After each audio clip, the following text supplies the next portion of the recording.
steal. I would also like to steal. I would also like to steal. You're too late. Wow. I stay loose, I stay hype, I stay loose, I stay hype, I stay loose, I stay hype. I could do this all night, cause I do what I like. Yeah, I do what I like, yeah, I do what I like. Sipping goose, sip is right, and I go with the flow. Yeah, I go with the flow, yeah, I go with the flow. Cause I know I'm the show. In the zone, here I go. In the zone, here I go. In the zone, here I go. Yeah, they know I'm a pro.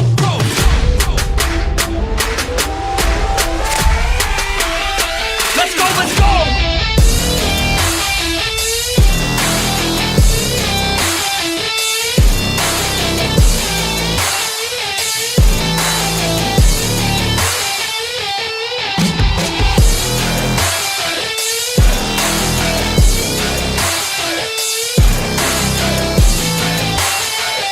Yeah!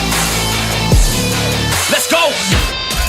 Here I go, I get lit, I get hyped for this shit! That's right.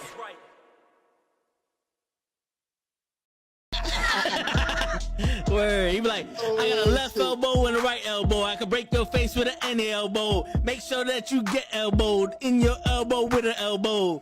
Got the arm ball, get the phone ball, get around with the bomb ball. Daddy's gonna take you to Jersey Shore. Yo, what's going on, everybody? It's fucking Tuesday night. You know what that means? We already starting off with some shit, but it's all right, though. Fuck it. We live, baby. But what happened now? I forgot to update the name of the stream. Of the cast? Oh. Yeah, so... Fuck it, man. You know who he is. You know what we doing. Yeah. We announced the shit yesterday. If you ain't watching all of the fucking streams, what's wrong with you? Word. Fuck you and your expectations. But we out here though. We doing our thing. Shit, man. But yeah, yo, we back. I know we did this shit on the fly. You guys announced what you wanted to talk about yesterday. We got Ashoka episode 3, which I think was I told y'all last week. I was waiting. It was gonna ramp up, and it's starting to. You know. Yeah, I definitely got some thoughts. I got some explanations for some shit, just in case people are confused. Yep. We definitely got to hear all that stuff. There's some theories going around, which, you know, the theories are going like way over my head on this shit. So you want to talk about pie in the sky? These motherfuckers opening up a bakery. Shit. Well, yo, listen, it's crazy because every time I know I've come up with some crazy theories. But it seems like I do it because I just see where the show's going. But everybody comes up with crazy theories based on, oh shit, the wind was blowing left. We got Rakatana. Rakatana's coming. It's the greatest Jedi that ever exists. He was in one comics page, and the fucking guy, he pushed Yoda 3 inches to the left. He got him. The wind's left. He's left. Let's go. Then it's like, what? Sir, calm down.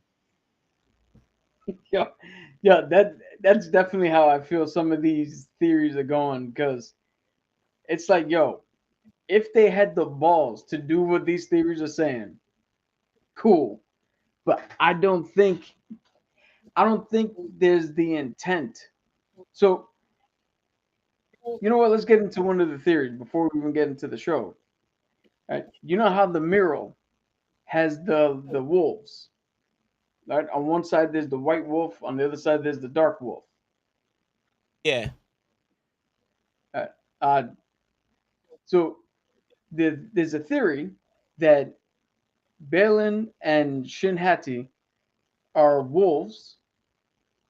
They are the wolves, and that Mirak is a werewolf. And the whole thing stems from the fact that Balin Skull and Shin Hati and Skull are the actual names in Norse mythology for those two wolves. And the wolves, they chase the light and the dark. The white one chases the sun. Yeah. The dark one chases the moon. And Mirak is actually the name of one of King Arthur's knights who his first wife betrayed him and literally turned him into the first werewolf, right? Okay. So the theory is that the pie in the sky theory is that these motherfuckers are wolves, and that the witch Morgan has been fucking with them or will fuck with them and has changed them from wolves to humans, and Merrick might be changed into a werewolf and all that shit. And I'm just watching these theories going, wow, how about we just do symbolism? We can't just do symbolism anymore. I guess Like not. these guys are not they're not the literal wolves, but they are in essence acting in the way that the wolves do. One side's chasing the light, the other side's chasing the dark. Merrick's not a werewolf, but he had somebody who he knew in his past who betrayed him and turned him into this fucking beast, this inquisitor dude. Like it, how about symbolism of shit and not like the literal fucking meaning? Yeah. Yeah. And the wolf shit is a part of what story? What lore? Like Greek, Norse mythology? Norse mythology, What does that? like Vikings, Thor, and all that shit. What does that have to do with Star Wars? Well, again, it's so two things. One, the wolves, like wolves, period, are Dave Filoni's favorite animal, so we threw it in. But the story of the wolves actually track with what the fuck Star Wars is, because like I said, one of them chases the light, which is the light side of the Force. The other one chases the dark, which is the dark side of the Force. And again, within symbolism, it makes perfect sense. And the fact that they're in the like, I think they're just pointing shit out, or they're putting things in there to help. Because I just recently saw an interview where a snippet of an interview where George Lucas was talking about Star Wars and the first one, and he was saying how the Millennium Falcon, right? How it did the Kessel Run in 12 parsecs, and talking about how parsecs is a measure of distance, not time. And he was saying that if you navigated in the universe, in the Star Wars universe, your navigation system would have to be so sophisticated that it has to get around stars and asteroids and other shit that's floating around in space. So you have to plot the quickest point, the straight line, the quickest point between the quickest line between 2 points, and that the Millennium Falcon had the most sophisticated navigation system ever, and that's what made it the fastest ship. Not that it was, not that it can get anywhere faster with speed. It can plot the fastest route while everybody else was dodging other shit. This didn't have to dodge much. But what caught me in the interview was he said, "Well, I guess we didn't expressly say that, so I could see how people got confused." But he was hoping that by the end of the movie they got it. Yep. I mean, that makes sense that you have the best GPS in the fucking game. I don't know why I come back from a road trip and everything's fucking moved. But yeah, I mean, fuck it, we're gonna do this shit for now, but it makes sense why that would work. Sorry, D&D call. Yeah. Boulder's Gate, I should say. Anyway. I'm trying. Yeah, but so he was saying how he thought people would have picked it up by watching the film, and I'm like, no, I didn't pick that shit up until years later, because it doesn't make, every other thing goes by how fast you can do a certain distance. Yeah. So parsecs, when you're like, oh, we did it in 12 parsecs, to me that seems like, oh, they got a measurement of time, not you did it in 12 steps when everybody else took 13 or 14 steps. Yeah, because you would think that parsec is the time which you travel through light speed. Yeah. You got miles But per I hour. just find that shit funny. Yeah. But I don't know. Hold up. Let me see something real quick. You're gonna have to help me because it's pissing me off. I don't know how I come back to this shit. Everything's fucked up.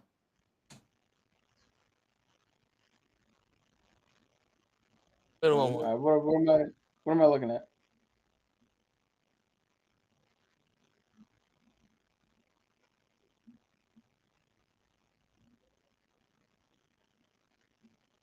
Right there, you get both belts, and you.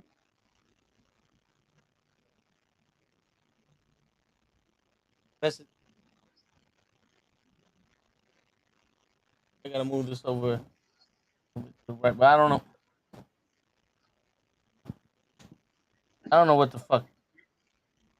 I set up Bear on with us, everybody. You know, technical difficulties as always. It wouldn't be us if it. yeah. If it wasn't That's what happens when you take 4 days to go on a road trip. yeah, you fucking talk the show for 3 days and everything is fucked up.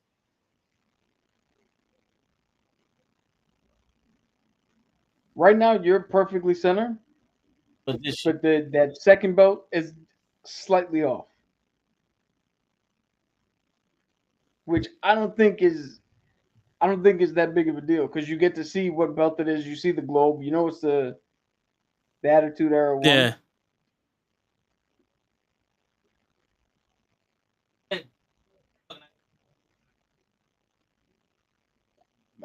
If you said something, I didn't hear anything. I said, go ahead, keep talking. I can hear you.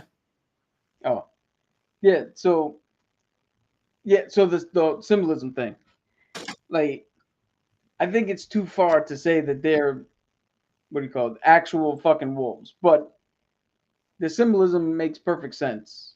And I've been watching a bunch of shit over the weekend, the holiday weekend, where symbolism played a huge part in things. And I think it just makes more sense to look at it in a grounded level as opposed to the pie in the sky theory because excuse me, if you start going too big in that direction, well then you're going to be disappointed when it turns out that he did it probably the way he should have.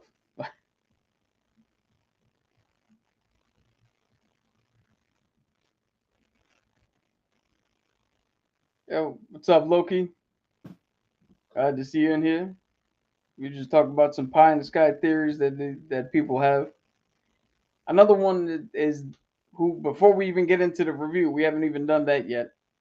We're just talking here as Toad's trying to figure out his situation. But hey, if anybody has any theories, who the fuck Mirok is, the Inquisitor dude, because it's going around town that it's some people think it's Ezra, some people think it's Starkiller, some people think I heard one thing that it might be the Grand Inquisitor, but that one's probably the least out of all of them, or it could just be some random dude. But if you guys have any, if you guys seen the show and had any inklings of who it could be in the chat, put them in there, man. Let's see if we can try to figure shit out. I have heard that this episode is a good one, but the 5th episode blows the whole fucking shit out of the water. Okay. Like the next episode is gonna be the one where everything fucking, like the whole Star Wars shit changes apparently. All right. I mean, tonight, well, they just premiered episode 4 while we're on live. They do this shit on purpose, these motherfuckers. Yeah. Yeah, that's what happens. We talk shit about She-Hulk, so now they prevent us from watching this shit. Oh, you think it's Cal Kestis? That would be something. I haven't played the second game yet, so I don't know if that would make sense for from a storytelling standpoint. But fuck it, that'd be, if they can explain it, that'd be kind of cool.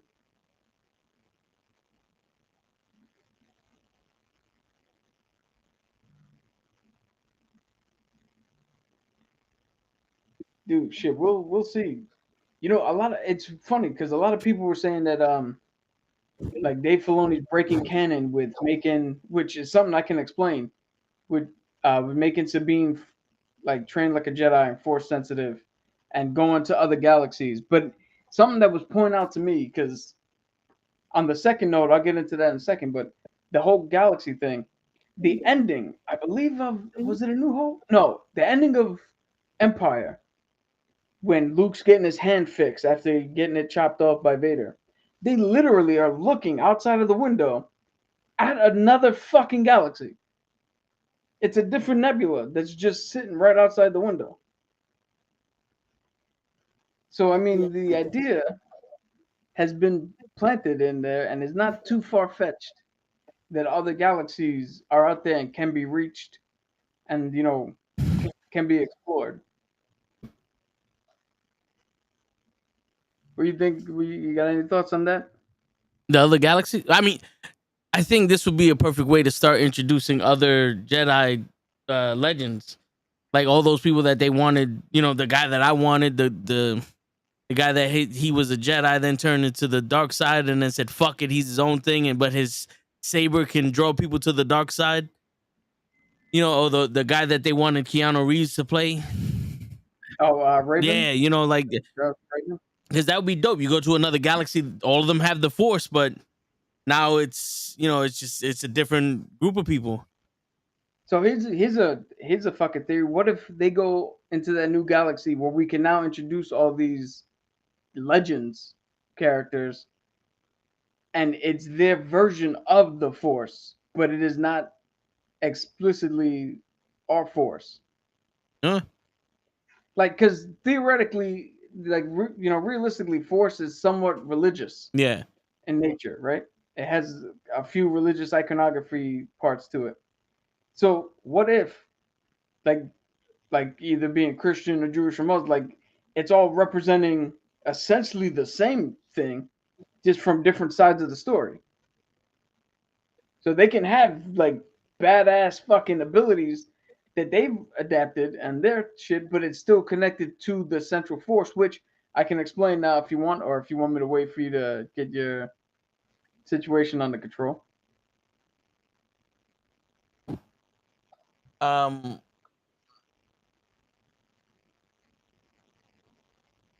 I'm about to get my situation in control right now, but go ahead. Start explaining. All right, so we're gonna explain what the Force is. Yeah. All right. So there's been a few camps. One camp of people who are okay with Sabine being force sensitive. One camp who's not okay with her being force sensitive, and then the other camp who's just indifferent and just like whatever's happening is cool. So here's the deal with the Force, and this I did research, came across this channel Star Wars Theory. He broke it down from what George Lucas actually said. Right? And George Lucas said that everybody has the Force in the Star Wars universe. Everybody is Force sensitive. Every single person. Anakin, his mom, Waddle, Sabine, everybody is. Right? Yeah. Now, George Lucas made this akin to karate, with being able to be a Jedi. I'm going to explain it this way because I think this explanation is better. The Force is basketball. Everybody on Earth can learn to dribble, pass, shoot, rebound, defend. Right? And how hard you work and how dedicated you are to practicing those five, pieces of the five fundamental things of basketball that's going to determine how good you are. All right? But now, I know some people who know the deal. They're asking, well, what the fuck are metachlorians then if everything has the Force? Well, metachlorians, that's your true potential. Metachlorians are why no matter how hard you work, you're not beating Michael Jordan. You're not beating Larry Bird. You're not beating Kobe Bryant. You're not beating LeBron James. They have, in terms of the basketball of the Force, they have high metachlorian counts. that no matter how much you have within you, you're not going to surpass them. So if you look at in the metaphor of basketball, if you look at the NBA is the Jedi Order, right? Yeah. Where the only people who make it into the NBA are the very select few that are deemed worthy enough. Yeah. Meaning their metachlorian counts have to be at least at the minimum level for them to accept as a Jedi. Which now we're saying Sabine doesn't have what do you call her connection to the Force isn't that high, so maybe her metachlorian count isn't that good, right? Yeah. But if she trains, she could still be good at basketball. How many people, yo, you can go to Rucker Park right now and find motherfuckers who are fucking phenomenal at basketball. Would never play in the NBA though. So that's how Sabine can be force sensitive and trained in these ways. And even Ahsoka. Ahsoka said, I don't need her to be a Jedi. I just need her to be herself. So as I was hearing this explanation, I was like, that makes perfect fucking sense. The one thing I didn't agree with is they were saying, well, he was saying specifically that he doesn't want Sabine. So I agree with him in one half, but not the other half. The half I agree with him is he's like he thinks it'd be dumb if Sabine all of a sudden had force lightning and is pulling starships out the sky and all that. And I'm like, yeah, I think that's overkill. I agree with that. But he's saying that she has to be weaker than a Padawan, than a youngling.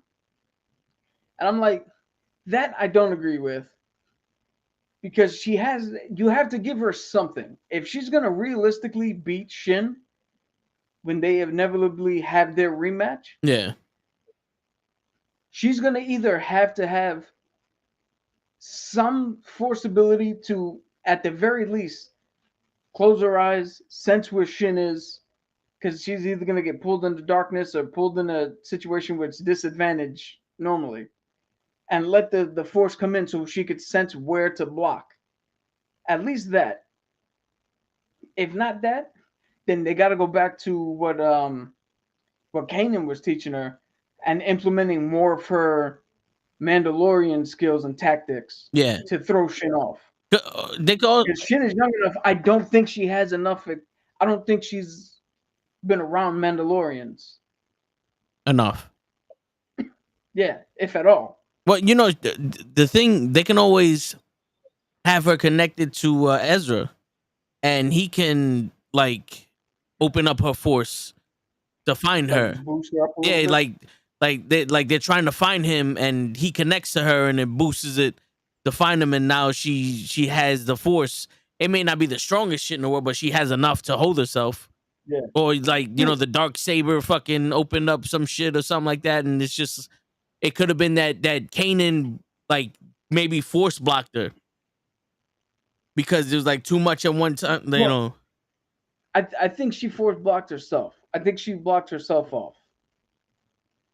And I think one thing, like I said, that I kind of agree with him on is if we get that she's now able to tap in, and so perfect example, Rogue One, we had the fucking Donnie Yen. He was the blind yes, Jedi I am one with the guy, force, and the right? force is with me. Yeah. What the fuck you think? I'm 100% convinced that as he's praying, he's actually opening up his connection to the force, which is allowing the bullets, the laser beams, to miss him so he can confidently walk through that field. Yeah. Right? So I think we need at least, like I said, something where she taps in and now can sense where the fuck the strikes are coming from. Because the one thing that every Star Wars fighter, whoever lost a fight to somebody who they shouldn't lose to, what do? They always underestimate what the fuck the other person can do. Yeah. So if Shin is like, this bitch is not a Jedi, she don't have no fucking force powers, and all of a sudden she starts dodging, that's gonna throw Shin off. Yeah. And just that little bit of being thrown off, boom, now you're in there. Word. I mean, yo, just look at Anderson Silva in the UFC. When he was at his height, he would literally stand in front of people, bob and weave, and make them miss. And you could watch. The more they miss, the angrier they got. The more they went after him, the more off balance, the more openings, and he would just pick them apart. Yeah. Yeah, and what she say, anger helps with shit, but it leaves you off balance. Yeah. And So I'm hoping for a little bit of that. Plus, what I found out during this trying to research, because during the episode when they were explaining shit, I will admit I was like, yo, what the fuck is the Force then? yeah, Is it the midichlorians? Is it is it everywhere? Now that I know the whole story, I'm cool with it. But as I was doing my deep dive, apparently Obi-Wan is shit in the Force. Obi-Wan is a fucking shitty Force user. And the only thing that made him good is that his lightsaber style is the most defensive style. And he mastered that. Yeah. So what made him good is he's essentially Floyd Mayweather, where he would just wait you out and use his defense, find openings, but he's not going to be the one to overwhelm you. Hence his thing, Anakin, give up, I have the high ground. Yeah. Now it makes sense. It's like, yo, I'm a defensive fighter.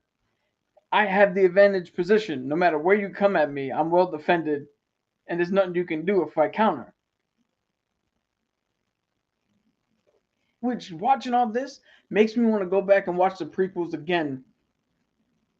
This time with an even more openness.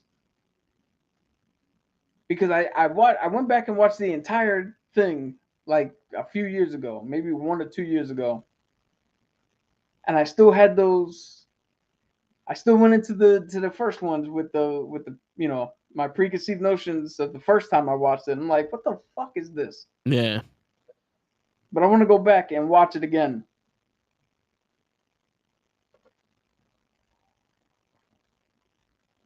So you want to get into discussing the episode, or you have any thoughts here? Now knowing this new information. I mean, it makes sense, right? The way that they describe the Force and all that other shit, but it's still one of those things. It's like,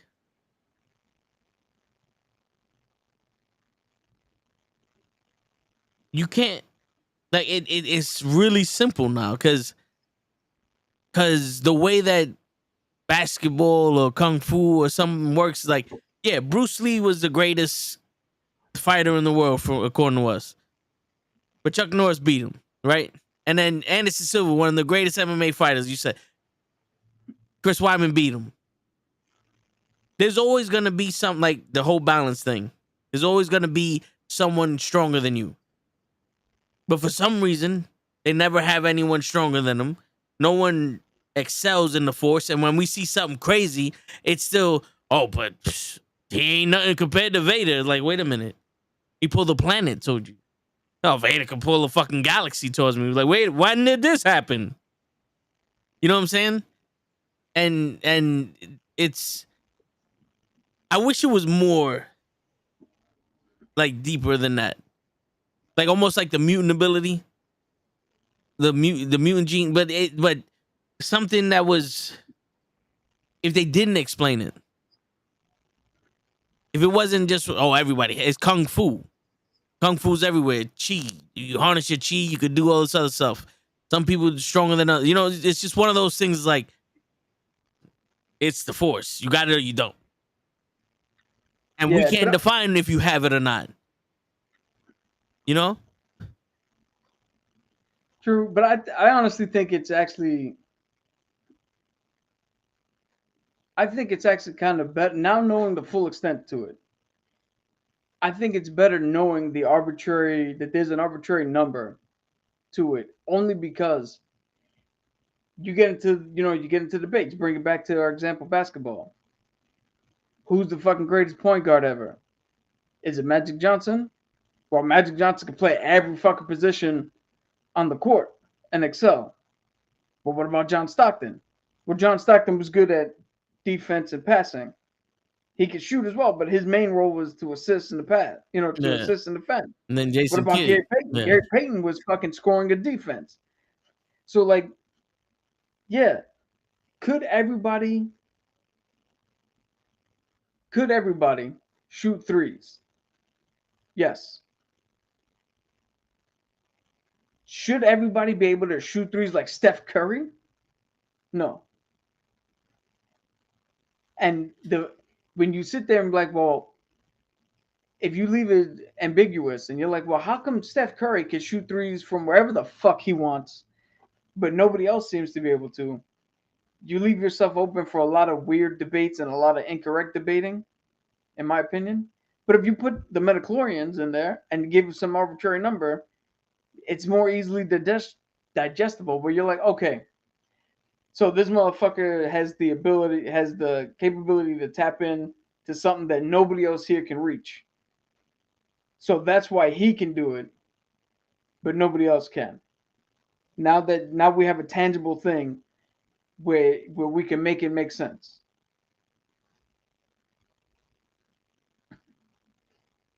But you also got to be able to make it stronger than. You know what I'm saying? Because I don't think you have to, because so Anakin is supposed to be the allegory for Jesus Christ.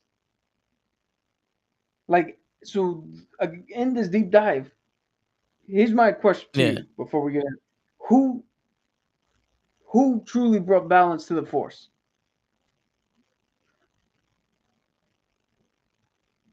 it was Anakin. Well, yeah, In your opinion. Anakin. He did it both ways, because when the Jedi were in control and the Sith were underground, he bring out the Sith, and the dark side, got control, and I don't think there's a balance. It's a seesaw. But the way he brought balance back to the Force was he killed Palpatine. So it was like light side, dark side, light side, dark side, and then it's like dark side's running, and then dark side kills like this, and it's I think I don't think there was ever a balance. I just think now it's time for the dark side to come up. Because in reality, we don't have any Sith Lords. Like, they're all hidden. They're all this. They're all that. This is the one that's going to bring balance to the Force. Wait, the fucking... The momentum is on our side. Yeah. The balance is going to make us drop. You know what I'm saying? So, now here's something interesting, because the correct answer is Anakin. Anakin did bring balance to the Force when he ended Emperor Palpatine. Yeah. Now, we still use the convention of Jedi, right? Luke, I am a Jedi like my father before me. But is he? No, he never completed his training. He never went through Jedi training. Yeah, like he didn't go through the conventional training that a Jedi did. He became something else. Yeah. Ahsoka became something else. She doesn't consider herself a Jedi. Everybody else does, because that's just the convention the naming convention that we have. But she became something else. You said we don't have any Siths anymore. True. But Shin and Balin, they're definitely on the darker side. Yeah. They might not be Sith, but they're not fucking Jedi. We have Force users now. Yeah. So within bringing balance, I think it allowed for something else to come up. But we still have the old naming conventions of Jedi and Sith. And one theory that I would like, once I heard it, I was like, yeah, do this. In order to explain why the fuck certain characters who should have been alive for the sequel trilogy never showed up, is we go wherever Thrawn is, instead of bringing him here, We go to them or to him and get stuck in that fucking galaxy, and then we branch off. The fucking world falls apart for our timeline. The sequel trilogies happen over there, but we get to do something completely new with Dave Filoni in this new galaxy, and we get to branch off and now do some other shit, which hopefully they've learned, get a singular vision, and let let people play within the singular vision. Don't just give 3 people 3 movies Yeah. and fucking do whatever they want. Well, Because that's I'm sorry. I'm sorry. I don't give a shit how much Ryan Johnson is sitting in his house patting himself on the back for what he did. Motherfucker, subverting expectations just for the simple fact of doing so does not make a good movie. And I'll give you a proof that's got nothing to do with Ray and nothing to do with Finn. Well, kind of do with Finn, but not Finn the character, not what we thought Finn was gonna be. You literally sent 2 characters to find the one person who can hack into this fucking base.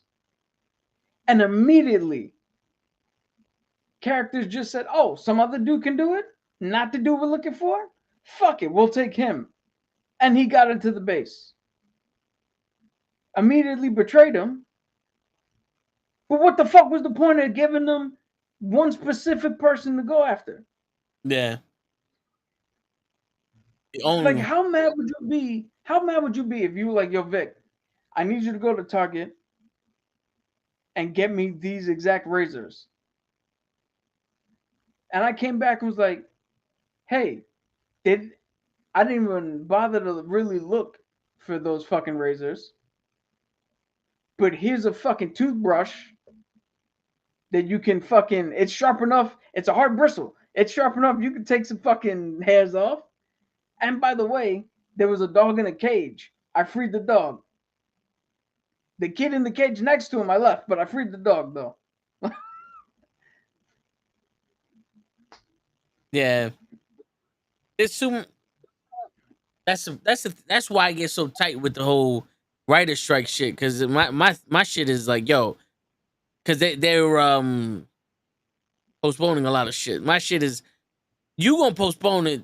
Somebody gotta be thinking of some shit. I know these writers ain't just sitting there going la di da. Like, they're probably writing shit up. Like, if they give me what the fuck I want and get a chance to do this, boom, I got something coming for these niggas. Like, we ready to roll. I just need the money and I need this shit.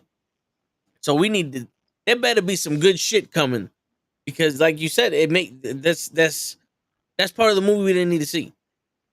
And all that part of the movie was just to make a relationship between Ray and this girl. So that way, when Ray almost risks his life in the thing, Makes she sense. cares about. We have Finn. She cares about him. Which again, because I just if anybody ever watches, it was on Screen Crush. Oh no, Screen Rant, but now it's its own channel, Pitch Meeting, where this dude, another Ryan, does this thing where he satirically pitches the movie and he tells you all the silliness about the movie, right? In that pitch meeting for The Last Jedi, which I just rewatched, he said, oh, Finn is about to sacrifice himself in a heroic manner to save everybody. And then Rose steps in and stops him. And they're like, wait, what? It's like, yeah, she stopped him for a kiss. And the producer dude was like, but what about everybody else that was gonna die as a result of, like, everybody else is gonna die then? And it's like, yeah, you stopped the man from making the ultimate sacrifice and put everybody in danger.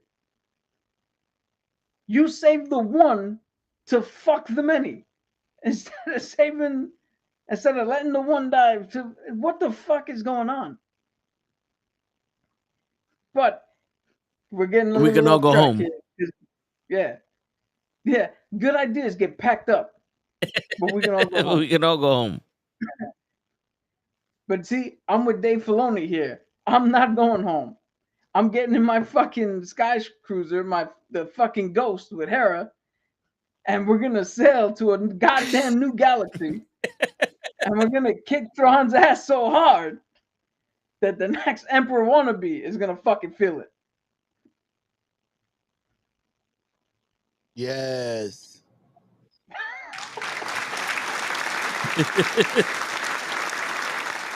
Now, getting into the episode, Yes. Star Wars is fucking back. That episode was 30 minutes, but the fucking best thing that Star Wars has put out in a long time. Yeah. Because, like I said, they were hiding. I think they were hiding the chemistry between these two girls for when they were together, and it was about them. And I don't know why Yeah. you would need to, but Well, I think that's the thing that Dave does, because he did it with Ahsoka in the original Clone Wars. Is you start off in one spot, so, excuse me, so that you could see the growth and you grow with the character. So it's a more natural fucking admiration. And I think this is speculation, but I think he thought he had to do this in live action because one, this is the first time we see Sabine in live action, so it's a different take on her. I mean, it can, as much as you would like to emulate, it has to be different for the actor. And two, he was probably hedging his bets and like, well, people who haven't seen Rebels. Rebels, here's your introductory point to come in. So now you get the same experience we did. And then for everybody who did watch Rebels, he was hoping, he was like, yo, just stick around to episode 3. Just give me 2 episodes to let everybody get caught up, and then we go. Yeah. What? Well, but that's the thing, though. I feel like he made it so blatant that you can, like, I caught it. It was like, all right, hold on, wait, something's happening here, and it's there was too much hype for Ahsoka. Like, I remember watching them go, yo, I want to make her as true to the cartoon and blah blah blah, and here goes the girl that voiced her, and I'm studying from her, and this, that, and the third. It was too fucking. It was too raff. Yeah, it was too raff. And I was like, you know what? Let's see what happens before we start fucking chastising this shit. Yeah, no, that every part of that episode was fucking good. My favorite part of the episode is when you could see Ahsoka instantly turn around and go, we're not going to win if I try to make this a lesson. We need to work together. Yeah. So fuck it. What do you need me to do? Fuck this whole trying to train you right now. Now it's survival. What do you need me to do? Because whatever you need, that's what we're going to do. Yeah.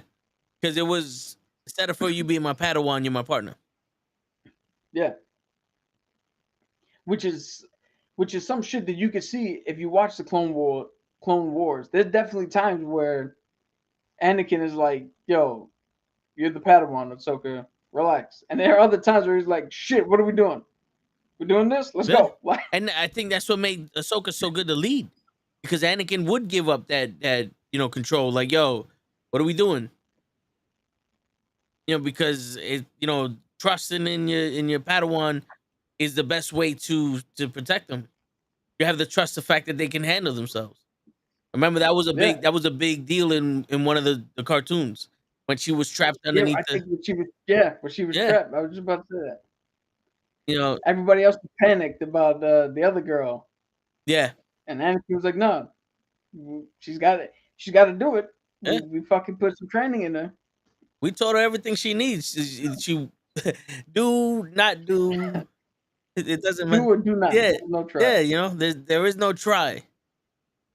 Fucking words of Yoda. What did you think of Master Oogway? Dude, let's just go there. What do you think about that dude with the General Grievous type shit?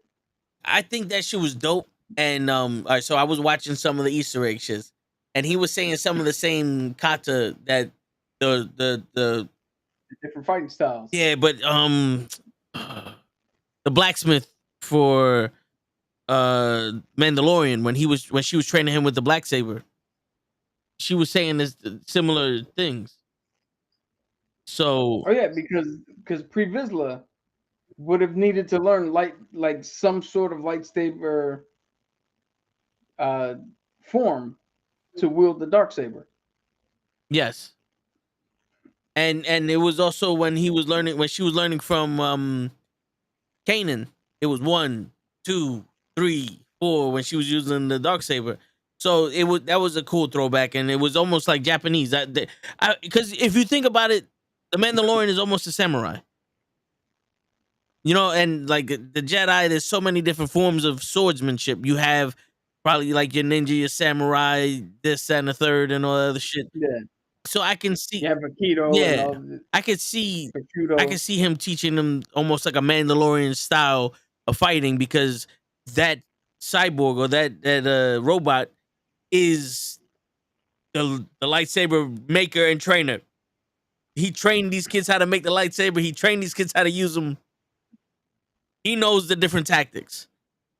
My man saw but a little flick of the lightsaber and said, "Oh, this was built by this guy 500 years ago." Like you know what I'm saying? Like, but I think that was cool when he was using the the light um bamboo sticks or I forgot the name of that shit. That's a Tommy match. Yeah, like he was using the light shit, and then we were looking at how well she cut through him and shit. That was dope. I like that training. I also liked how she was training. I can't remember this girl's name.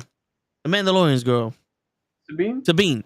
Where she was training Sabine with the dude, fight when you're fucking blind. Because how else would your sense of the force raise? Take away one of your other senses.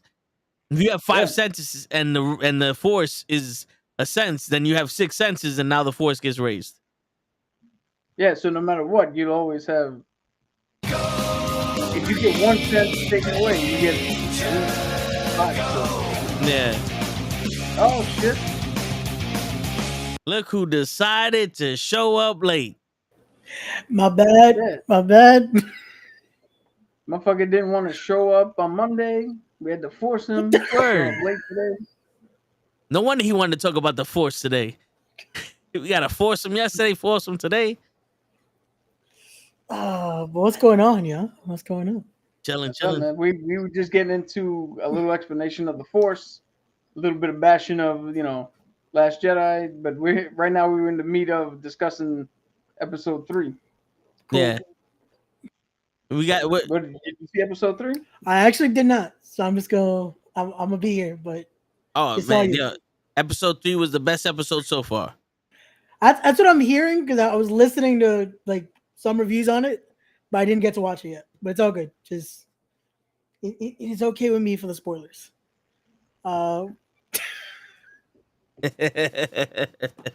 Where are these kids? There are no kids. That's what we trying to find out, Ray.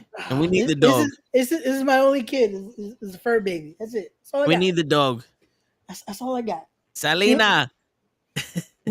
We changed the dog's name. Oh man. But yeah, this episode we got to see the better dynamic between Ahsoka and Sabine. And we got to see them work as a team instead of as Padawan and apprentice. Adversaries. So we saw a little bit of training, we saw them working together, and we saw a badass scene with fucking Ahsoka Tano. Yo, I was just about to ask you about that. What'd you think of her? Yeah. Because apparently, I forgot about this, but Plo Koon did that shit in the fucking animated series where they were dead in the water. Him and I think he had either Padawan or some clones with him. And he was like, fuck it. We can't defend the ship. And he went outside and fucking was defending the ship from outside. Shit, I forgot about that shit too. Yeah, so that's a fucking callback. Yeah. So yo, Ray, they're being chased by the other Force users. Hattie and Murrah. Yeah. So Okay. they're in space and they get shot. So the one of Ray's kids is armed in Jedi. Yeah, it's Murrah. He turned to the dark side because he was a No bad. wonder you disowned them. So their ship was basically a fish out of water. It was dead. Oh, okay. So Gotcha. Sabine was going around trying to fix the ship, their robot. Is it a robot? Their Who? droid. Their droid. The cyborg. The lightsaber maker. It's a droid. Yeah. Kukuru, whatever his name is. He was down also. So Sabine is trying to give life back to the ship. And Okay, Ahsoka gotcha. goes, well, turn the ship back on.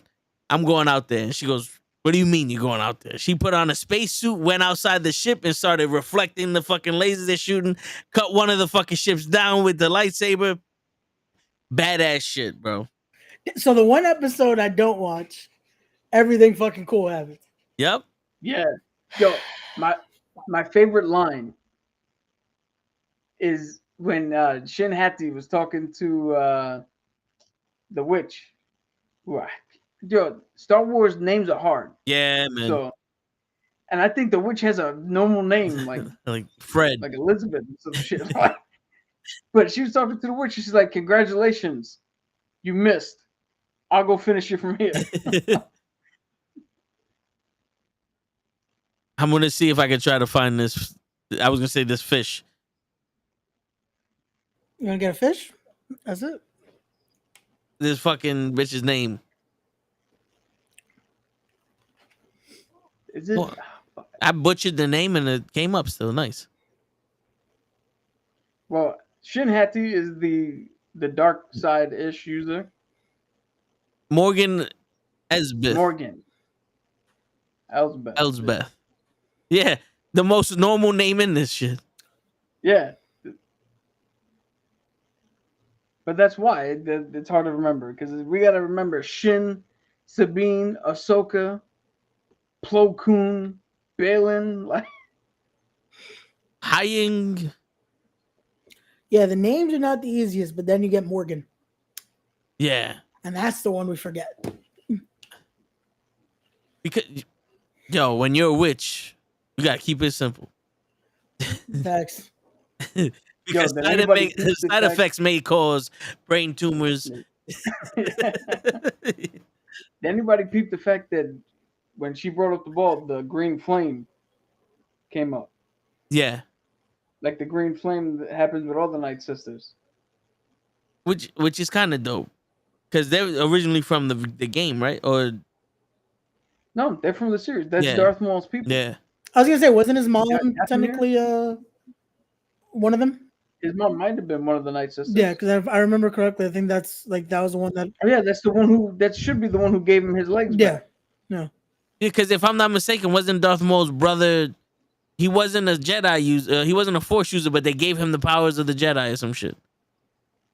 They gave him some shit, and then he was able to Super Shredder. be taken under the wing and turned Sith. Yeah, he turned Super Shredder on him. But you know what? He might not have actually. He might have been like Count Dooku, where he was on the dark side, but he was never fully Sith. Yeah. Okay. Because that's the thing with Count Dooku. That's why he's a Count and not a Darth. It's because he was on the dark side, but he never fully became a Sith Lord. I just thought he liked to say ha ha ha. Nah. I tried. Oh man. Oh no! We suck again! That's it. I'll stick to Mondays. My bad. Peace, y'all. You leave the jokes to me. All right? When it Nah, comes to all, jokes, My turn! it was all Cab yesterday. Cab held it down with the jokes. I hear you. I was trying to watch, but it was in the fucking boondocks. It's all good. Me and Cab held it down. Yo, I'm not gonna lie to you.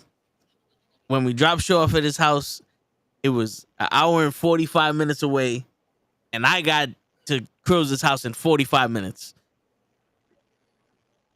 Meanwhile, Nice. show took extra hours. Yeah, show made a 36-hour fucking trip, and it was supposed to be 6 hours. Yeah, but hey, listen, man, let's not. I'm not saying I'm speeding, but I'm just saying the GPS was wrong.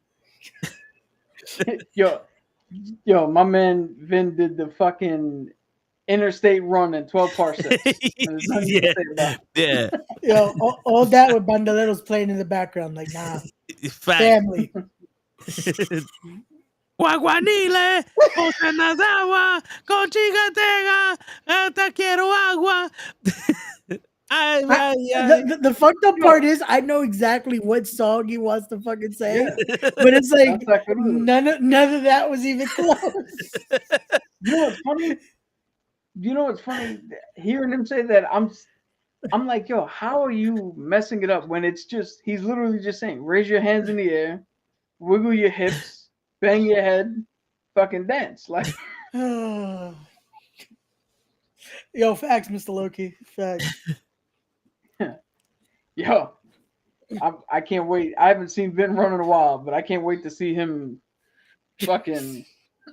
You swim like fucking. Oh my god. Yo, we was at Virginia Beach throwing a frisbee around. I was running like a motherfucker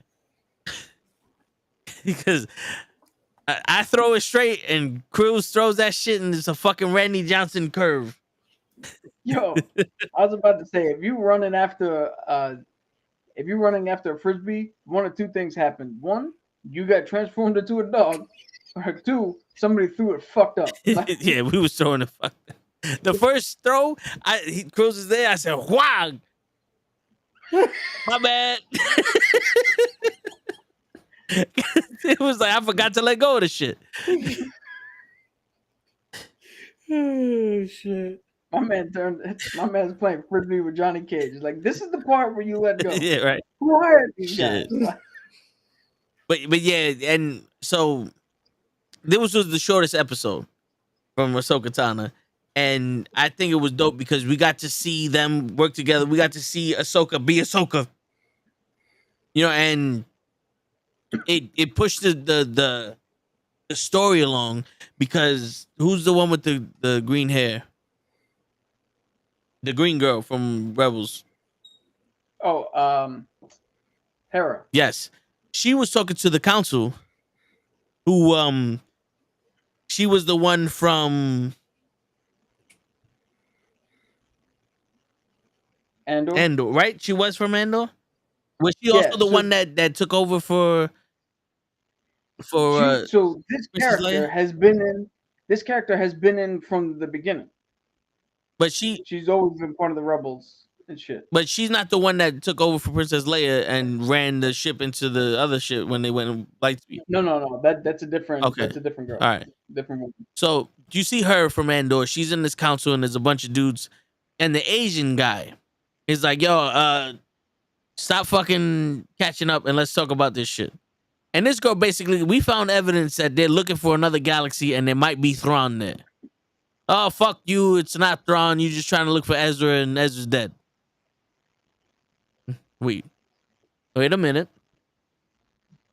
We found evidence that there's other fucking like the Empire is back. The motherfuckers scream, the South will rise again. You know what I'm saying? And they attacked him. Like my man's sitting there going, I know what's wrong with it. Ain't got no gas in it. Yo, my favorite part is when she looked at that dude and was like, "So, did you fight or did you just sit on your ass and wait to see who the fuck won?" Pretty much. But I'm telling you that I have a feeling that this is like some NCIS shit. But they're making it seem like he's the traitor, but it's really someone else.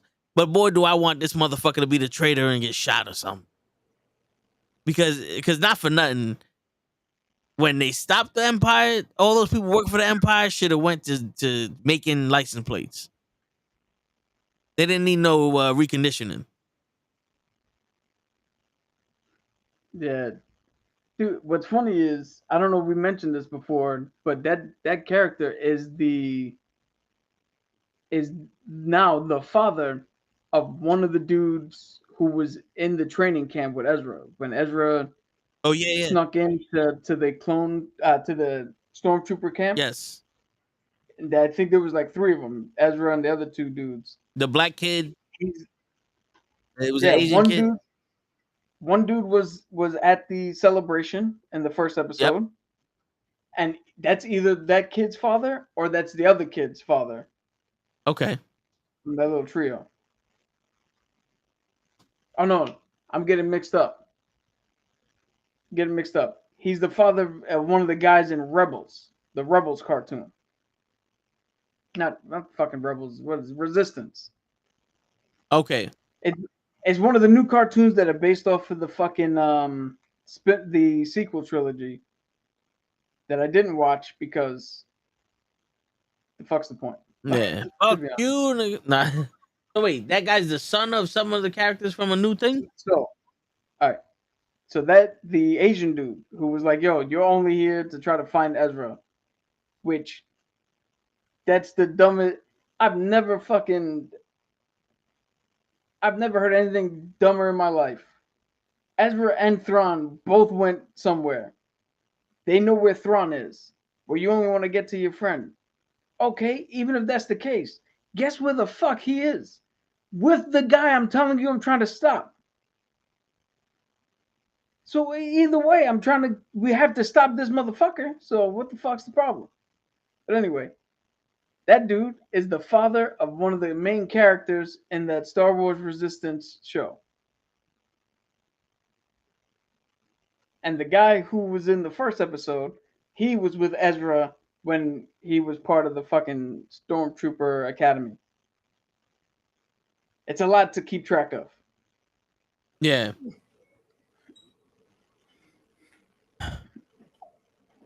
That's the thing, because I watched all the cartoons, but I didn't know that you were not allowed to watch anything Star Wars unless you had a photographic memory. Because I'm looking at these motherfucking Easter eggs, like, remember in episode 7 of season 6 where they passed the frog? That guy was the guy behind the frog. Yo, I can't that's wait why to put him in there. I hate because Fucking last gang. It's gang. for last week I was like, okay, cool. Let me watch one of those to recap the 2 episodes, and it's legit like, oh, do you remember this millisecond when this happened? Like if you look, like if you squint your eye a little bit, it's like, Yeah.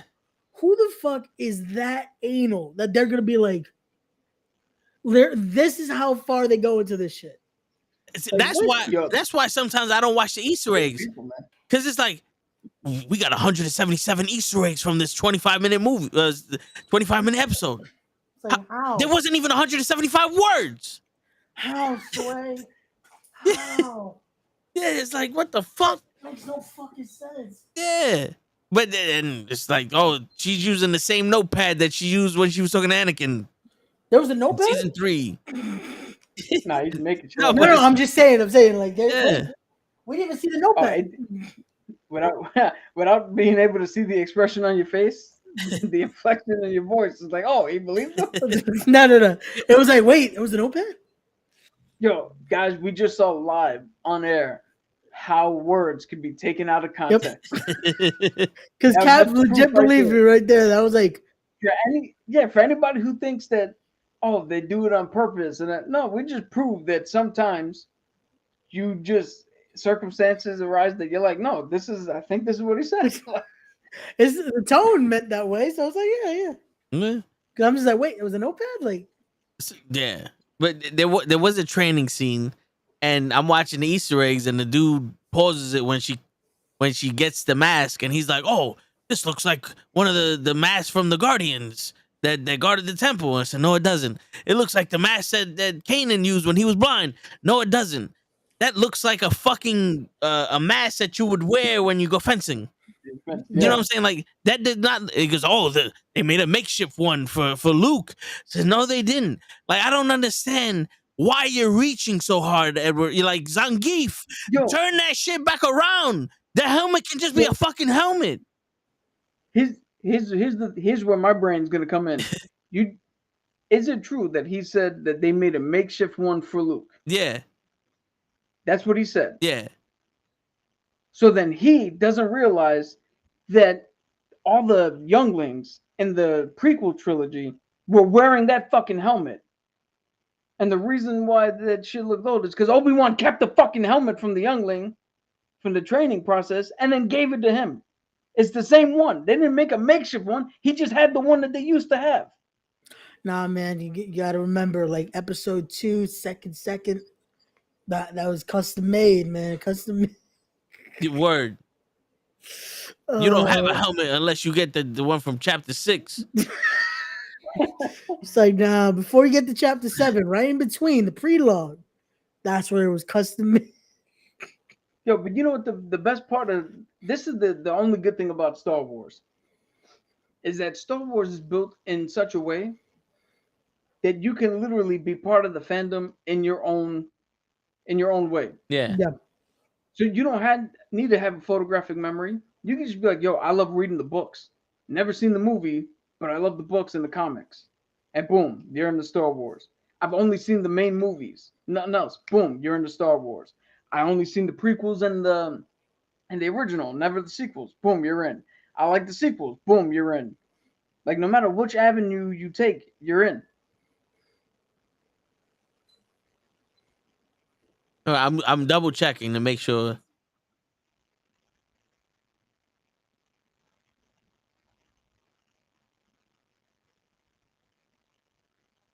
Like you double checking to see what he said. Yeah. I'm checking to see. All right. Oh wait, I went too far. All right.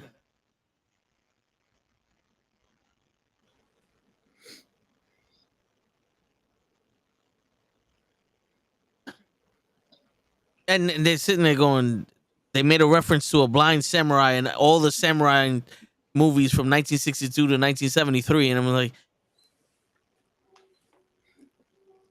what does that do for me? No, but No that one one is, from 1962 to 1973 is watching this show. Not a Well- goddamn person. unfortunately nobody from 2023 to 2023 is watching this show. It's got some of the lowest viewership. It's like shit. All right, hold up. All right, I'm just gonna fucking let y'all hear this. Fuck it.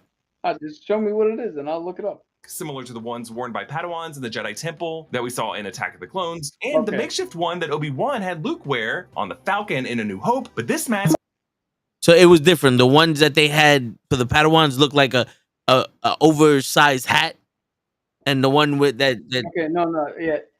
Hearing him say it, I can't get mad at what he. yeah, but it doesn't. is an interesting symbol on it. Kind of reminds me of something they How does that remind? All right, you know what? Because Ray keeps asking questions, I'm gonna keep giving him answers. What the fuck happened? Yo, My shit done turned Well, black let's- on me. Let's hope new rock stars don't. Look, so I'm just gonna show you the picture. He's saying that this symbol reminds him of this. Oh, with the temple guards. How, Sway? That looks like fucking Howard the Duck. In all honesty, this symbol you can't even see. Her the symbol on her hat, the inner part looks like Howard the Duck. Yeah, that could look like anything else, but that doesn't remind me of that at all. Nope, it's not Like- even the same color. It almost looks like a red cross. It looks like anything else. Like that's the chess piece looks more like that, okay? And then he's. Wait, I'm trying to see. did keep one of these Jedi similar masks that Kanan Jarrus put on after he was blinded in the season 2 finale of Rebel. That looked like a fucking Jason mask. No. So that is it's the same that is mask. the temple mask. Yeah, it's the same mask. It's just worn in out that and shit. Malachor Sith Temple. But that doesn't remind me of that. Yeah, no. This is where Zangief No, comes in. So all right. So I think I know where he's going, because the shape of the mask is the similar shape to the temple guard, as opposed to what the younglings had. So it would stand to reason that if you were training a temple guard, they might have had that style mask, because that's the mask you had to wear at all times. Yeah. So it would make more sense to get used to that style. So Eric Voss, in this one instance, I will retract what the fuck I said. Now hearing it again in the correct context, I will retract my rant. You are now free to move about the cabin. But Just so long still, as you don't think Mephisto's in there. Zangief, I would say that's more of a fucking samurai sword or fencing sword. Why can't people a mask? Why can't people have different types of fucking masks? That's like me going, you see that bandana right there? That's to symbolize the fucking North in the Civil War back in 1946. The muskets had fucking had bullets in them, and that's to show you that there's bullet point in there and shit. Like I don't like. You see, the red is the blood, and the yellow is the sun, and the sun shined on the blood when it was morning, thus making it Easter on a Sunday. You see? You see what I'm saying? Makes no sense. No. Zangief. Some things do not need to be Eastered or egged. True. Let it be. At Because it this doesn't point, we're impress just me. reaching to reach. Like that's what Yeah. they do. It's like they're just trying to reach out. Like, yo, of course this is because of that, and that is like no. Some things are just there because they're there. Like you also got to fill a show in. Like just come on. Yeah. There's one thing that he mentioned that I didn't even, that I oversighted. All right, there's something wrong with my shit.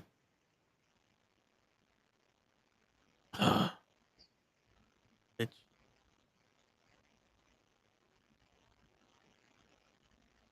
This right here. There's 1, 2, 3, 4, 5, 6, 7, 8, 9 lightsabers in there. And it looks like there's bigger ones on the bottom. So Okay. she could be making these or finding these. Or it could stand to reason that the robot had them. Yeah, because he is a lightsaber maker. Yeah. And I know. See, now here's where I think the Easter egg shit goes a little haywire because what I did hear him do is he inferred information as opposed to just, well, here's the fucking Easter egg. This leads to that. Because on an inference, maybe the robot had them. Maybe you sit there and you're like, well, what style lightsaber do you want to build? I don't know. No, matter of fact, didn't he do that? Didn't he do that with the younglings? Where they're like, I don't know what kind of style. So he just showed them a bunch of lightsaber styles. Yeah. I was like, look, you can do this, you can do that, you can mix and match, and just gave like, look at this one. This is an idea you can go down. So maybe that's where they all come from. Those are his floor models where you get to look and go, okay, I like the design of this, but I'm gonna piece it with this, or I got a cool idea. Yeah, because he also would. Like I think the young Wookiee had his shit made out of wood, right? Yeah, because I was gonna say he also showed the Wookiee like, if you don't have any inspiration, this is the natural shit that comes from your planet. Like this wood is stronger than most metals. I remember him saying that, and this came directly from your planet. You know, like this guy had over what fucking 5,000 years of fucking lightsaber shit. It might be longer than that, but yeah. And Ray didn't want to fucking believe us. All the shit we do, Ray.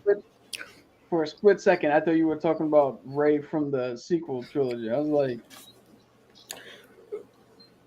Fucking Ray. She didn't either. She didn't believe you. Word. But I'm happy to finally see orange lightsabers. so do you know the theory behind that?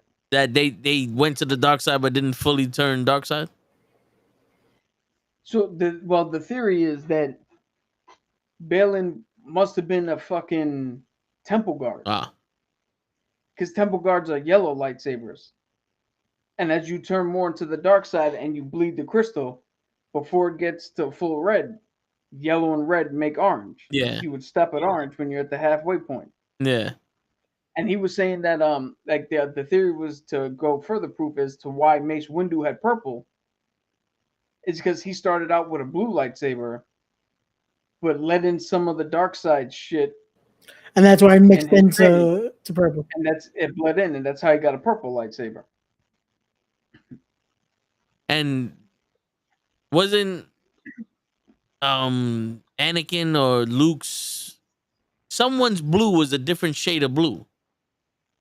Leia, Princess Leia was a different shade of blue. It was a like a yeah, lighter. Leia was like a lighter. Cause so lighter she blue. was more towards the light. Yeah, she Yeah. was pure, almost pure at that point. So it's gonna be, yeah. And it might have also been definitely. I think they said Leia was a lighter blue. But if anybody had a lighter blue or off her shade of blue, it had to be Yaddle. The Because woman, Yaddle was pure fucking light. yeah, because that's the crazy shit. I remember seeing fucking the explanation of this dude that his lightsaber could turn anyone to the dark side, but she was so close to the light side that shit had no effect on her. But there is, I don't know if it's canon or legends, but there is somewhere where Yoda's species can't be turned to the light side, can't be turned to the dark side. Mm. But Yaddle is even more light than Yoda is. Yeah. So Yeah, so there's got to be a species, maybe Darth Maul, that can't be turned to the light side.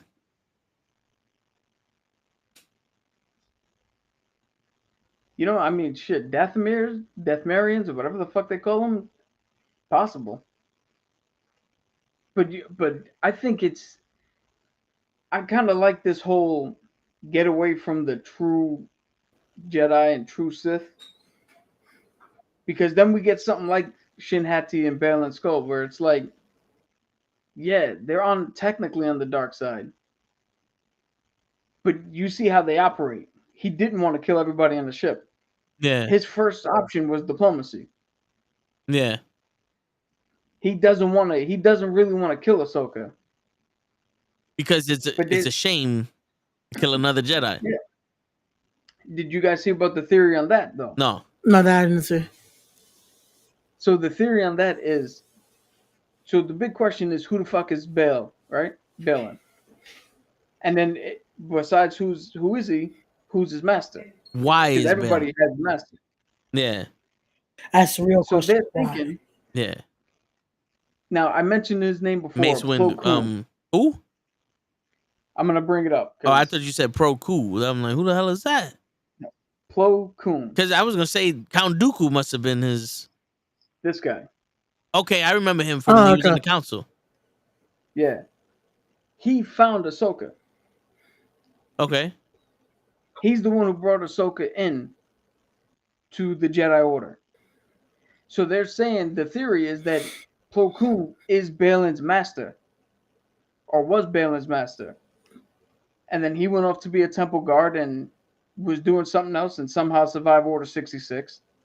But knowing who Anakin is, knowing who Ahsoka is, knowing what Ahsoka meant to his master, that's why he has so much trepidation in trying to go after Ahsoka.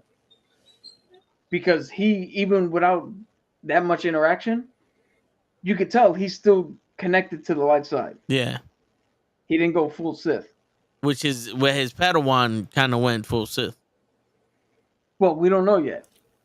But the thing that it stands to reason in the theory that he would see Ahsoka almost like a sister, because he understands fully how much Ahsoka meant to Plo. Yeah. Which gives us something that I was just about to allude to, which we get like a Saz Ventress, we get dark side users who actually would wind up doing something good. They're not in the light, but they're still doing something on the good side. Gotcha. And it would kind of make sense to fucking get to a place where it's just Force users. You know? It's like you have good Force users, bad Force users, and Force users that use their shit for bad because it's the easiest way to make money. But they're really, like, they're honorable. You know, like, Like what's his name? The Mandalorian, Mace, John, ah, Mando. What's his fucking real name? Oh, Din Djarin? Din Djarin. Like he's a Mandalorian, and he's a bounty hunter because it makes the best money. But he has those morals. Like, I'm not killing this motherfucker even though he didn't do nothing. You know what I'm saying?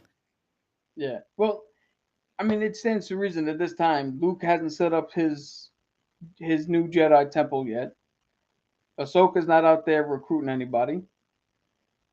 Cal Kestis, if he's around, I don't know when these video games take place, but if he's around, he's off doing his own shit. So there is nobody right now actively teaching Jedi ways to people, actively teaching. There's no Sith Lord teaching Sith ways to one person. So it would stand to reason that there would be people who are just lost in the Force and trying to do the best they can with whatever they can do. Yeah.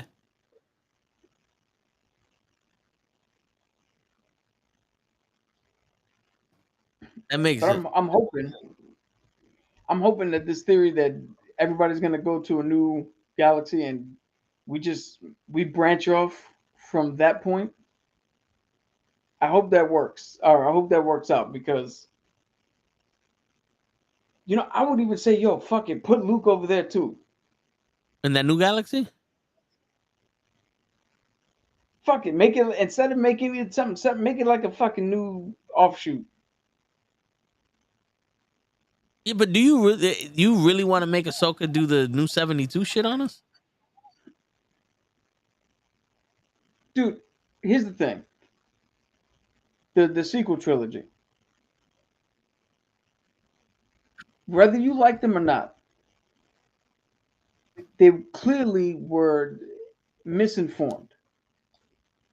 The movies were misinformed because all they did was try to remake the original trilogy. Force Awakens is just a New Hope. Yeah. Last Jedi was supposed to be Empire. And Rise of Skywalker is just fucking Return.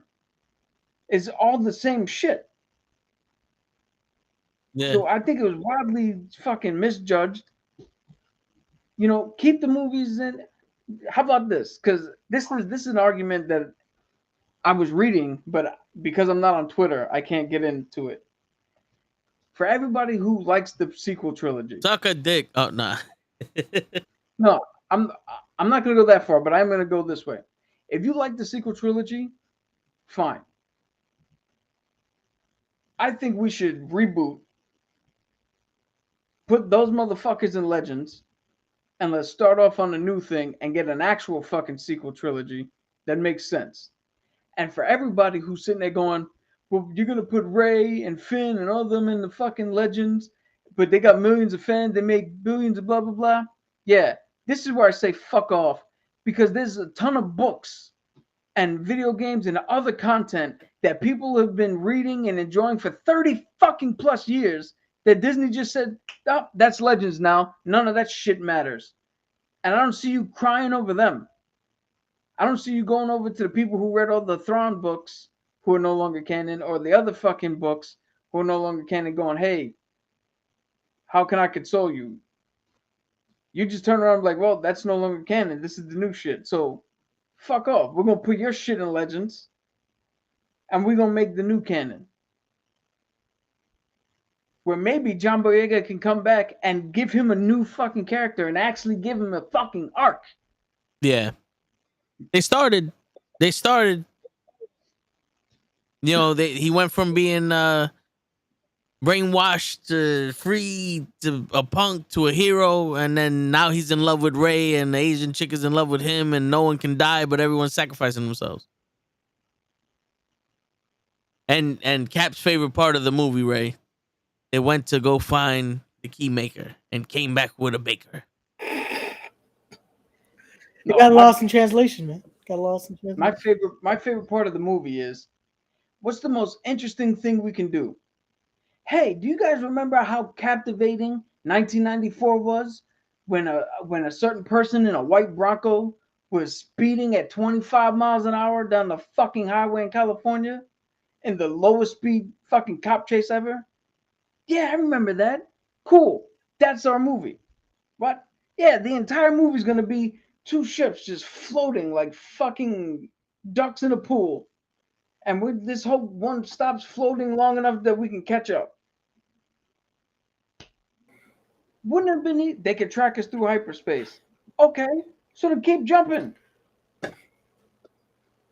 Jump once, let them fucking follow. Jump again, let them fucking follow. What are we doing? Like, your whole basis for your movie was let's just lazily drift in space. Just how about this? You mean to tell me that the fucking spaceships that the Imperial officers had, the First Order, Yeah. they can't adjust speed to catch up? Once you're in one speed, that's it. You're locked in that speed forever? You can't catch up? What the fuck? Hit the booster for a second. We're too heavy. Lighten up. Because, space has no resistance. Yeah, there's nothing out there. Or my favorite, Hordo, I believe that's her name, the lady with the purple hair. I think that was a cool moment. The one cool moment is when she said fuck it and jumped into light speed and blasted through the ships. I thought that imagery was cool.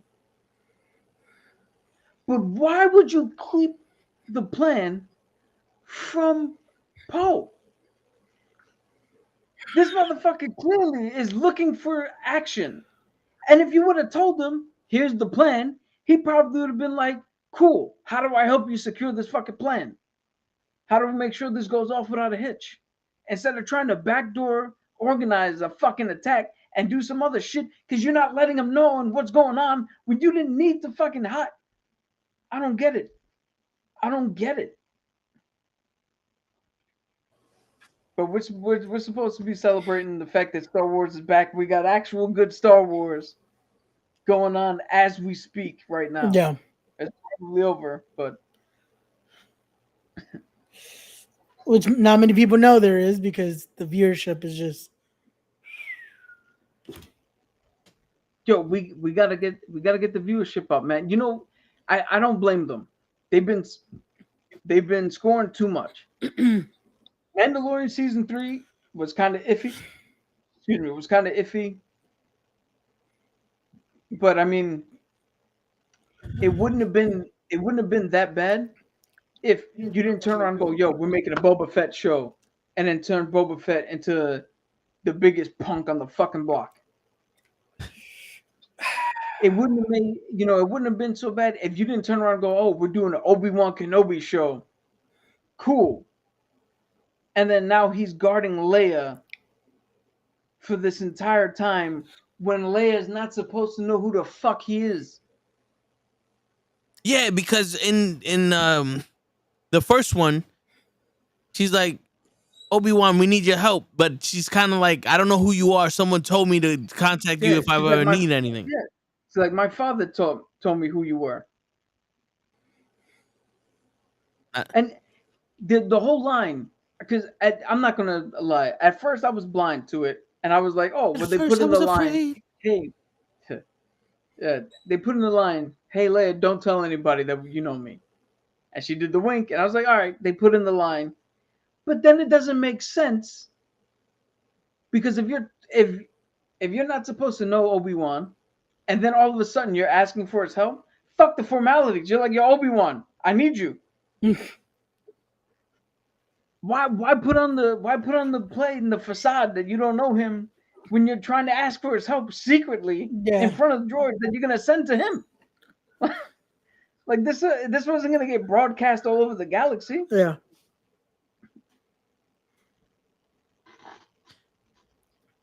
See, that's the problem. The biggest problem when it comes to making a show or anything based off of an original shit is the continuity.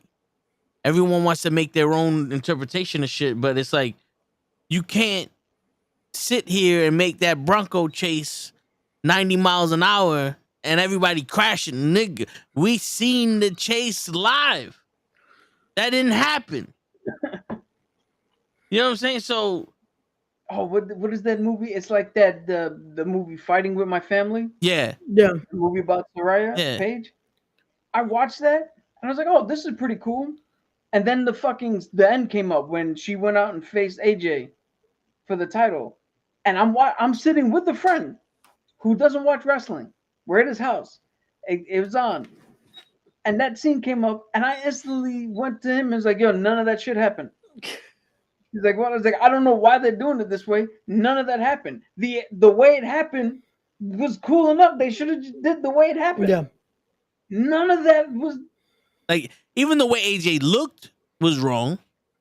Yeah. but you couldn't just put her in jean shorts and a fucking shirt. Yeah. Because she went out there and she didn't fight AJ Lee at the end. She fought Selena Vega. Seriously. Thea was like, "Oh, we're gonna try out the Zelina character in this movie." Like, no. He was And the supposed best to be AJ. Yeah. And the best part is she was already NXT champion. She wasn't rookie no more. Yeah. They made it seem like that was the first match she ever had. Yep. She's the fucking veteran in the NXT. She's going out to the main roster now. That's how you know The Rock don't watch the program. The Rock didn't know. I bet you any amount of money. The Rock didn't know who she was. Yeah. It's just that we're gonna do this story. We're gonna do this movie, and that's it. Yeah. Don't get me wrong. I enjoyed the movie. It was great, but it's like, yeah, a lot of this ain't it. Yeah. But then we find out with Young Rock, it's like, oh yeah, so this is just the style you like. It's like we're just gonna make up the story as we go. Yep. Yo, Yep. Because not to get off on a side tangent. hold on, real quick. I need to say this. The Rock did not do that sliding people's elbow on Monday Night Raw. Just for you fucking cocksuckers in the back. Go ahead. No, but I'm saying before we get into the side tangent, the few times I watched that Young Rock show, they go into the locker room with the other wrestlers, and I'm like, I don't know who the fuck any of these people are supposed to be. Like, oh, that dude who looks like Mark Henry. Like, oh, so that's Mark Henry. No, that's Kama Mustafa. What? Yeah. Yeah. That's Kama? Oh, fuck.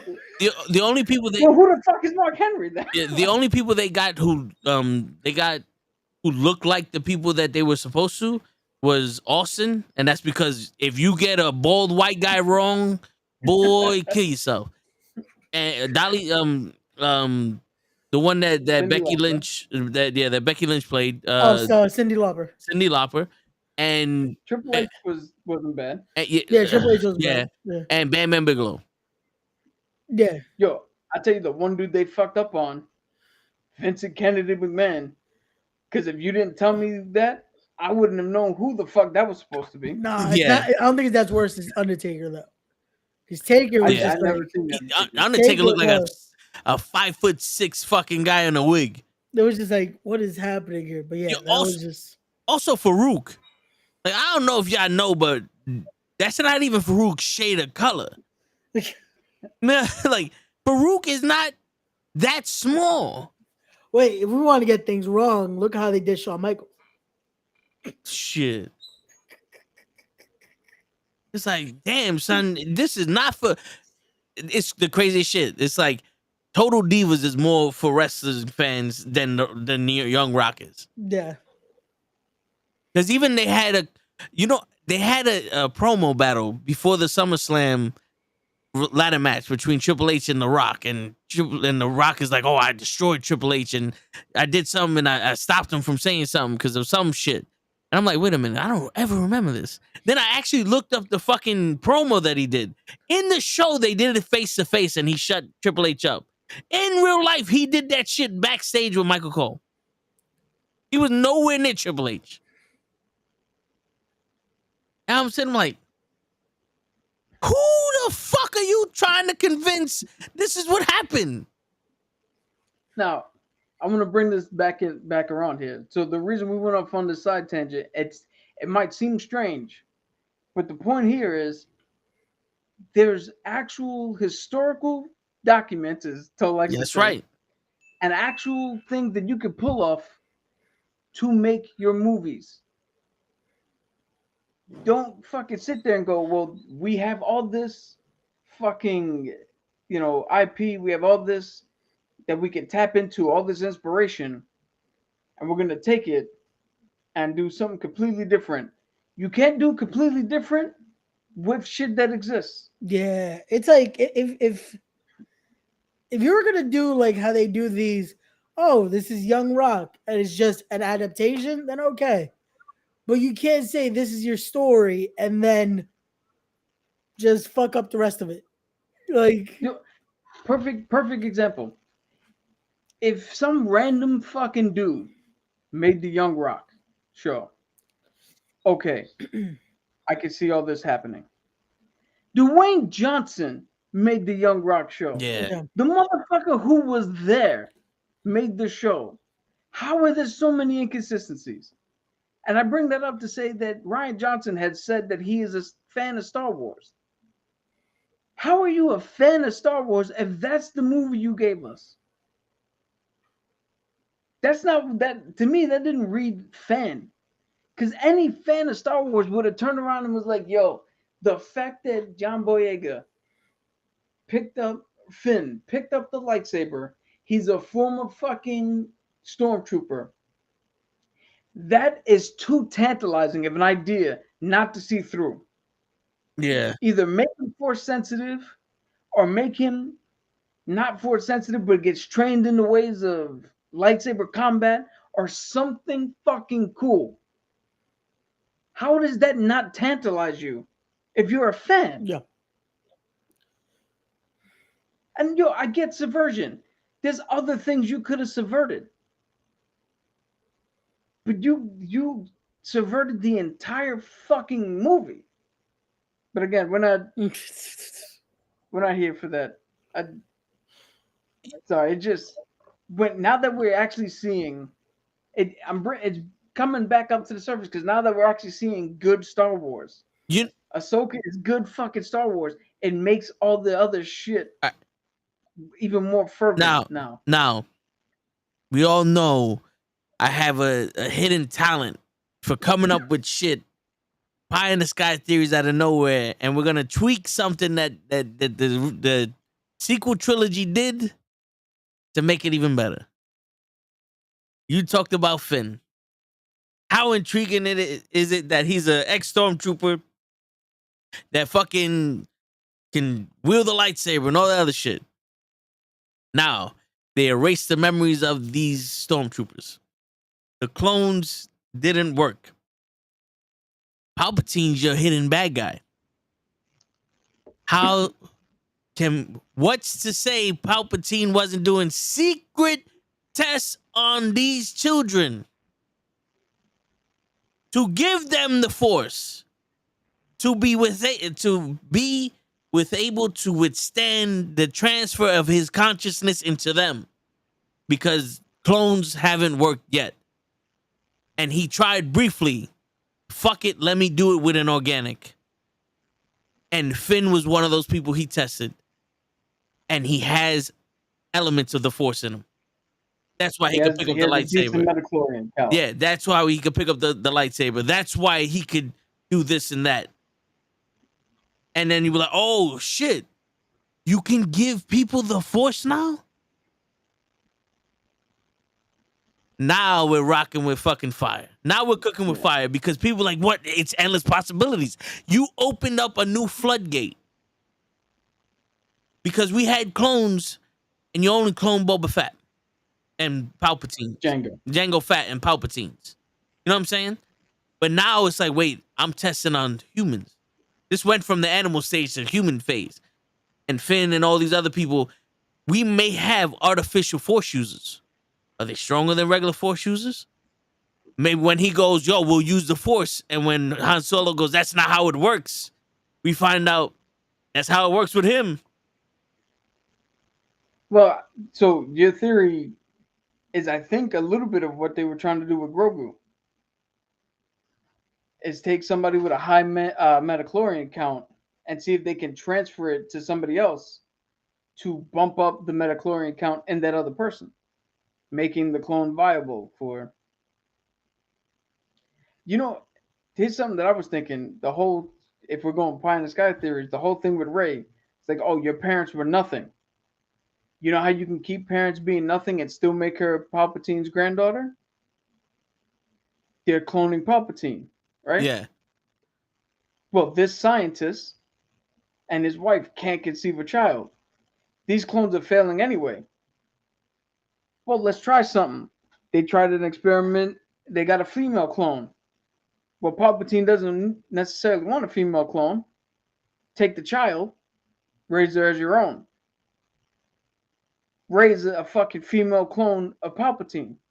That's why he's chasing her. Not because he's a granddaughter. It's because that's the fucking, out of all the ones that failed, that's the one that works. Yeah. You could see with the fact that she could do Force Lightning, and she seems to be stronger than everybody else with little training, because she doesn't need that much training. She has the DNA of fucking Emperor Palpatine in running in the background. Yeah. Helping her unconsciously do shit. See how we just made it better, Ray? Now let's hear your idea.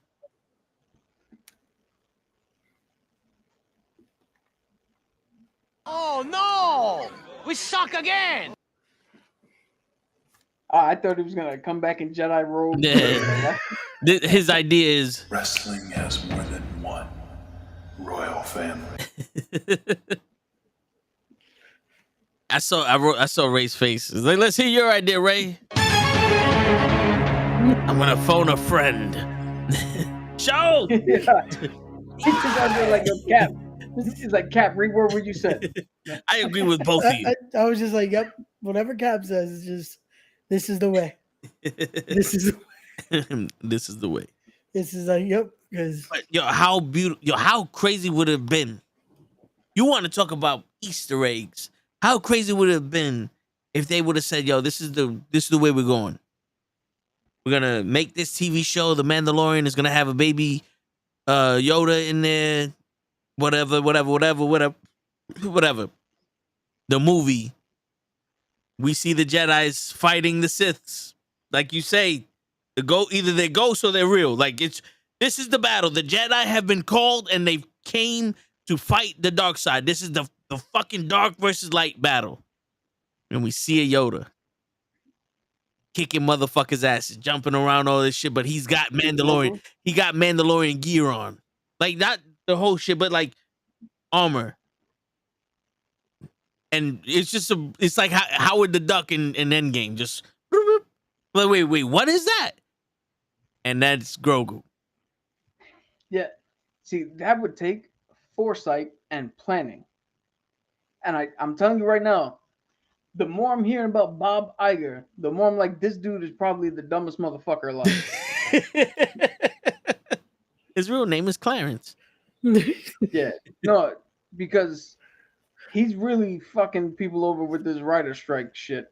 yeah, Trying to be like, oh, but what was us? We started a streaming service that's costing us fucking billions of dollars. That's on you, dog. That ain't us.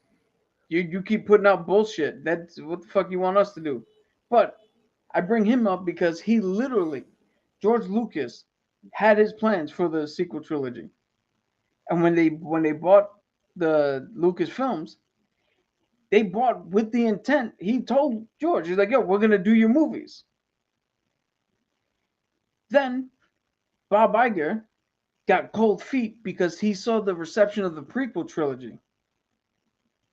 So the prime directive for The Force Awakens was to give us a movie more familiar to the original trilogies. Hence why Force Awakens is almost a fucking carbon copy or clone, if you will, of A New Hope. Because he took the safe bet. And it would have worked Had we had turned around like, all right, cool, we just did one as a re-entry point. Okay, but now let's jump off from here. If we're not gonna do George's shit, let's jump off here and do something new. But again, you give 3 people 3 different movies, that a trilogy does not make. Yeah. Yeah, and I'm all for changing shit. You know, like we had the religion side of the Force in part 1, 2, and 3. Then we had the savior side of the Force in 3, 4, and 5. The political side, Yeah. yeah. Now 6, 7, and 8 can be something different. It could be the war ending of the Jedi and Sith. You know what I'm saying? Because in all actuality, Jedi and Sith is just terms. Cowboys and Indians, Yeah. cops and robbers. Everything changes. Everything evolves.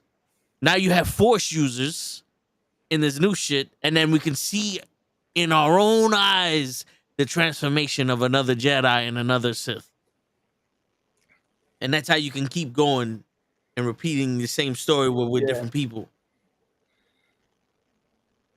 But it's well, what are we gonna do today? Remake Star Wars. All right. What we gonna do with Luke? Make Luke all over again, make him a woman. I thought we did that in 4, 5, and 6. Nope. Yo, I brought this up during Lay's baby shower, right? Yeah. Luke was handed his lightsaber and he tossed it away as a joke, played it off as a joke, and then spent the whole movie just like the curmudgeon fucking, I can't, we failed, it's over, blah, blah, blah. This is the dude who was so hopeful and optimistic. He turned Anakin back, or he turned Vader back to Anakin. He turned the guy who's the chosen one, who fell to the dark side. That's Luke's fucking role. Luke was never supposed to bring balance back to the Force. Luke was supposed to bring Anakin back from Vader. He was strong enough to do that. And that dude lose hope? That dude looks at Kylo Ren and is like, oh, I can't save him. I have to kill him. What? What the fuck did, at that moment in time, Kylo Ren or Ben Solo didn't do anything. Your father killed little children. Nah, we could save him. But I have to kill the guy who might one day do some shit wrong. Yeah. Like that doesn't make sense for character-wise. And the funniest fucking thing, if you ever can find it, Mark Hamill talking about being in The Force Awakens. And he was like, yo, I'm reading the script. And I'm like, oh, I'm not in it. I'm not in it. He's like, okay, this is going on. He's like, then I get to the part where the lightsaber wiggles in the snow. And I'm like, yeah, this is a badass entrance for Luke Skywalker to show up. And he goes, wait, Rey caught it? Rey caught it. And his reaction says it all. It's like, if you're still gonna involve them, like if the Skywalker story didn't end with the Return of the Jedi, well then you cannot fucking move on to a new protagonist without officially ending the Skywalker story. Yeah. You can't just leave that open-ended and then be like, well, it's not done yet. It's like, so when are you picking it up? Yeah, because that's the thing where I felt with like the first 2 episodes of Ahsoka, where it was like something felt missing because some shit happened off screen that we didn't get to see. Yeah. Luke somehow went from, I just saved the fucking galaxy, I redeemed my father, to now somehow off screen, he failed to restart the Jedi Order and locked himself away. Like, well, tell us that story so that by the time we get to him on the island, we fully understand why he's locked away. And can I also mention this? My man was unconventionally trained to be a Jedi by Yoda. Yoda force ghosts his way out of there. Luke now has to learn by himself. He finds all of the Jedi readings and books and all this other shit. Becomes a Jedi and leaves, exiles himself because he couldn't train his nephew.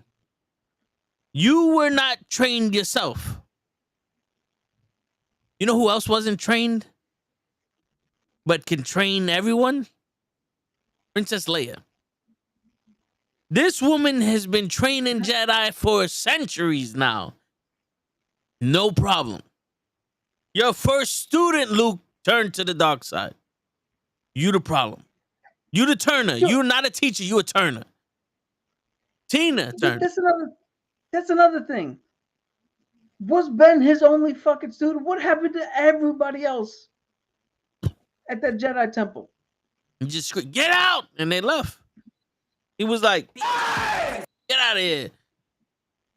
No, because think about it. How you set up the fact that Luke tried to kill Ben, couldn't do it. Ben got the upper hand, and then Ben killed the entire fucking Jedi temple. He destroyed it. And if he was the only one, then I guess he was doing the Jedi rule of two, which doesn't make sense. But if he wasn't the only one, Kylo Ren destroyed a whole bunch of fucking other Jedi. Yeah. Even if they were potential Jedi, Padawans, he killed all of them. So even if we get to the point where he's Kylo Ren now, and we're like, well, he never completed his training. Snoke's trying to train him. He never finished his backhand lesson. He gets punked out by a stormtrooper and some random bitch. Like that then doesn't make sense. Yeah. Like it made sense at the time because we didn't know who he was. But then you retroactively tell us, oh no, by the way, he single-handedly destroyed everything Luke was trying to build. But why the fuck isn't he strong then? Like, Yeah, why is what the fuck is? why is he still a bitch? Yeah. Why is he still Anakin? Yeah. And the crazy shit is like that motherfucker was willing to turn at first sight of Rey. First sight of Rey, he was willing to turn. That kind of made it seem like, okay, this, in hindsight, this don't work that well. Because, to be honest with you, him killing his father was a big impact. But if you would have seen him, because it was almost like he turned to the dark side at a necessity because Luke attacked.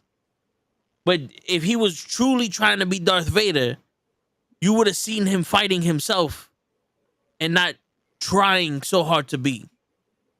Yeah, there should have been at least a little more emotional turmoil, almost like Be- at least then we see something. We make it that's a little more understandable instead of just because his instinct should have been, I'm a monster trying not to be a monster. Instead of I'm a softy trying to be a monster.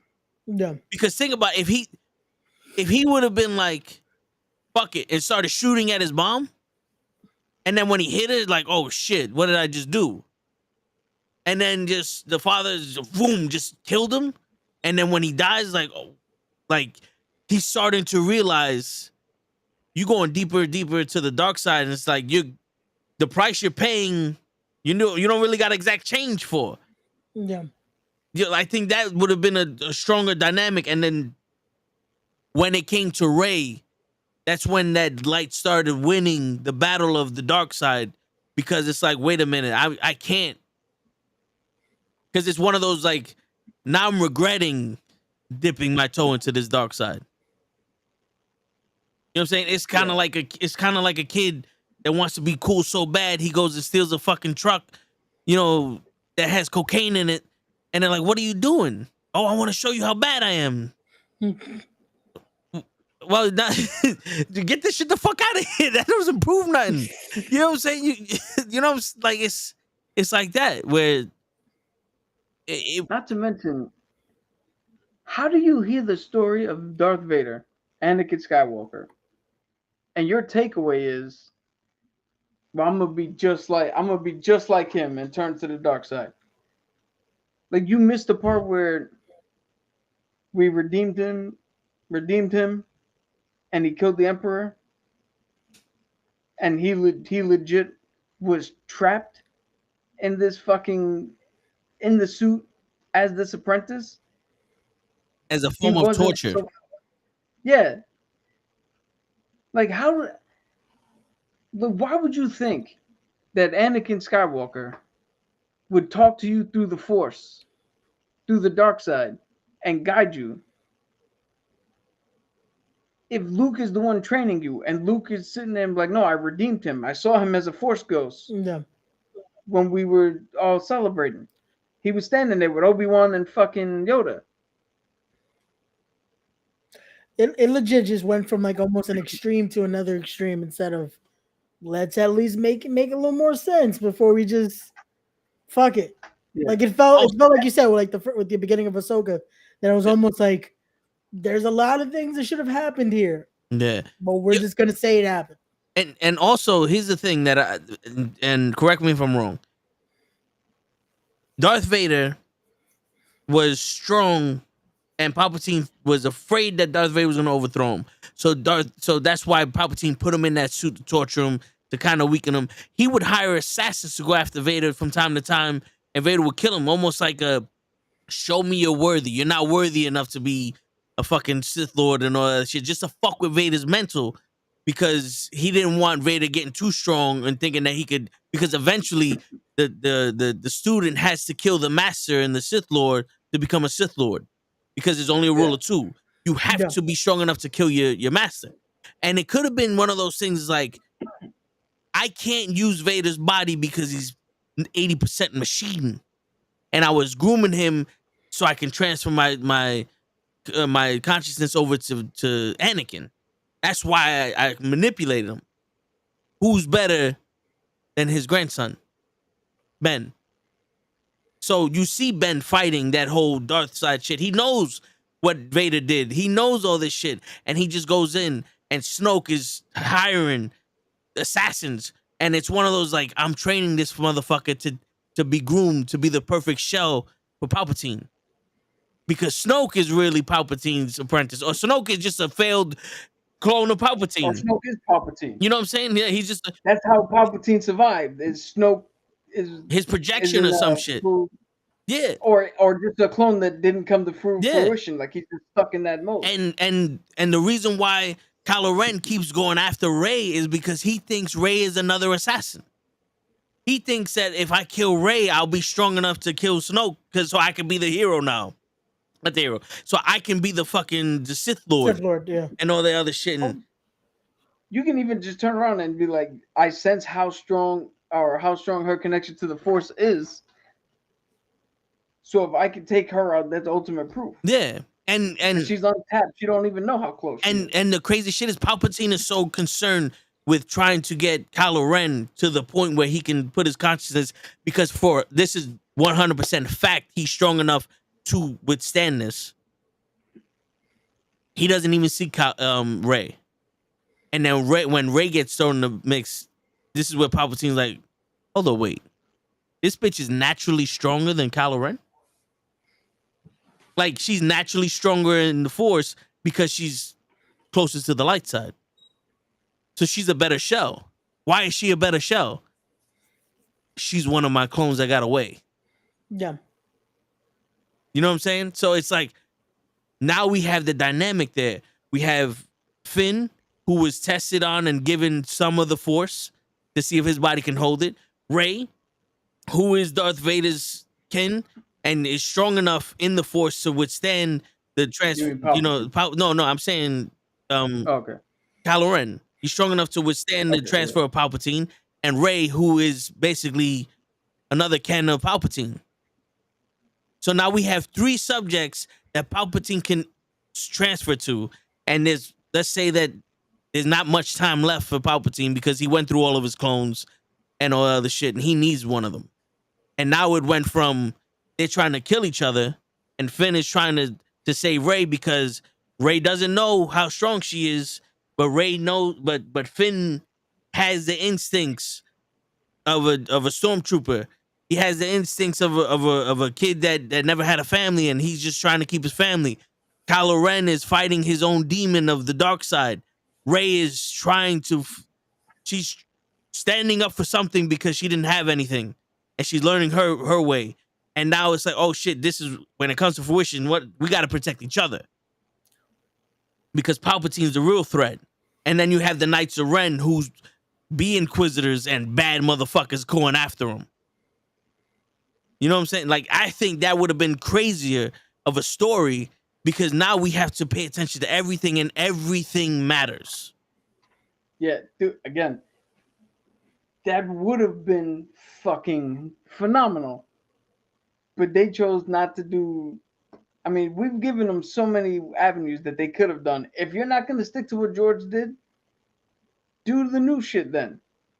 Do something new. Yeah. Yeah. Which, by the way, George was supposed to. It depending on who you read and what you read, he was either going to go into the wills and what metachlorians are and all like really weird shit, or this next trilogy was supposed to focus on the kids of Leia, Luke, and Han. And there was supposed to be two new. Darth Maul was supposed to be the big bad, and he had his own new apprentice that was supposed to be the new Darth Vader.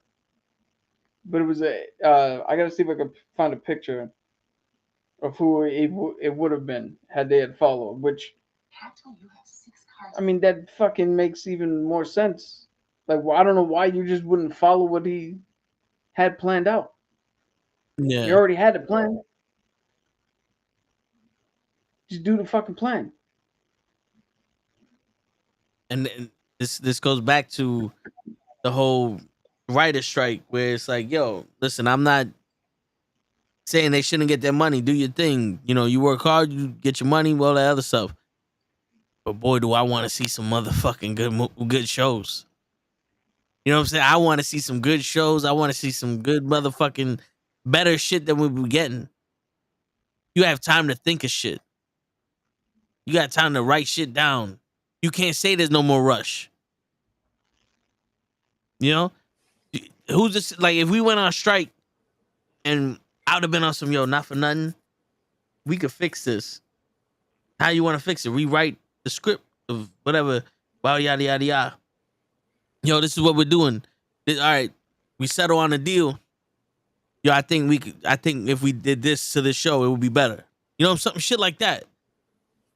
But that's just well wishes. I honestly think that if you're writing for a Lucasfilm or Disney or a big corporation, that's where we see the worst shit because they got too many cooks and too many executives in their ear. We need to put this, we need to put that, instead of just letting them build an organic show.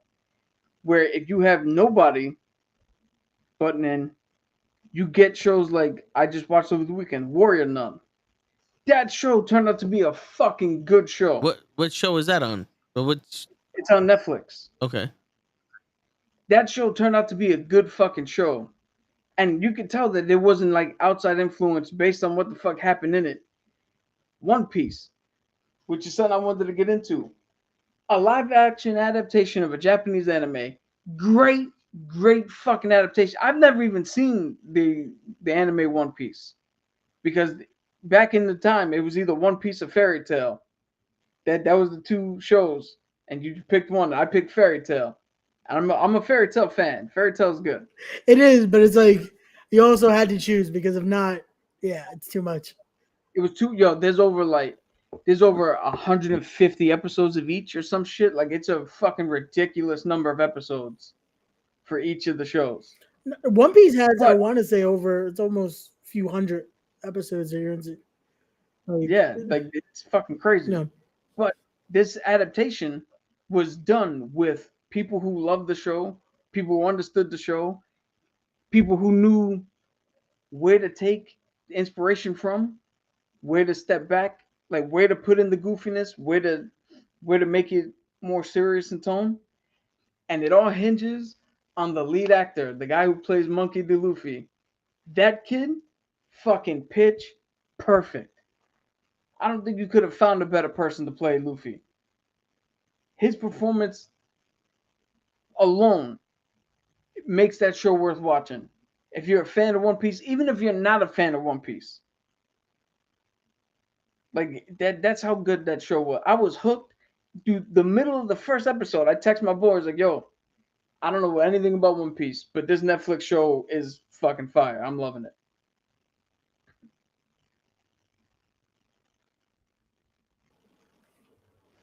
I didn't know what it was, so I didn't know what to watch or anything like that. That's why I was No. like, I'm not even gonna try this shit. No, it's good. It definitely, because I did watch the anime, and it legit, it has so many of the actual elements of the anime that was like, this is well done. Because it's scary when you see, oh, we're gonna do a live action. It's like, how are they gonna ruin this? And it has every type of the feel that you would want of a live action version of the anime. Like, Yeah. And it felt like there wasn't any interference. Nope. The writers and the showrunner and the director were allowed to put in as much information as they wanted to put in. And check this out, the CG was just good enough and just believable enough to keep you inside that world yeah, without throwing you out of it, because it is ridiculous. It is. but it's still like you're able to have that disbelief. Yeah, because they did such a good job with it. Yeah. And the makeup, the physical practical costume design is the best, some of the best work I've seen. Yeah. I don't know, I don't forgot what that dude's name is, but the fish dude who was running shit Oh, in Nami's town. fuck. I forgot his name. But I know exactly who you're talking about, yeah. His prosthetics, yo, you can't see a scene. It's fucking pitch perfect. Yeah. They got everything right. Yeah. And this is from a guy who doesn't even know.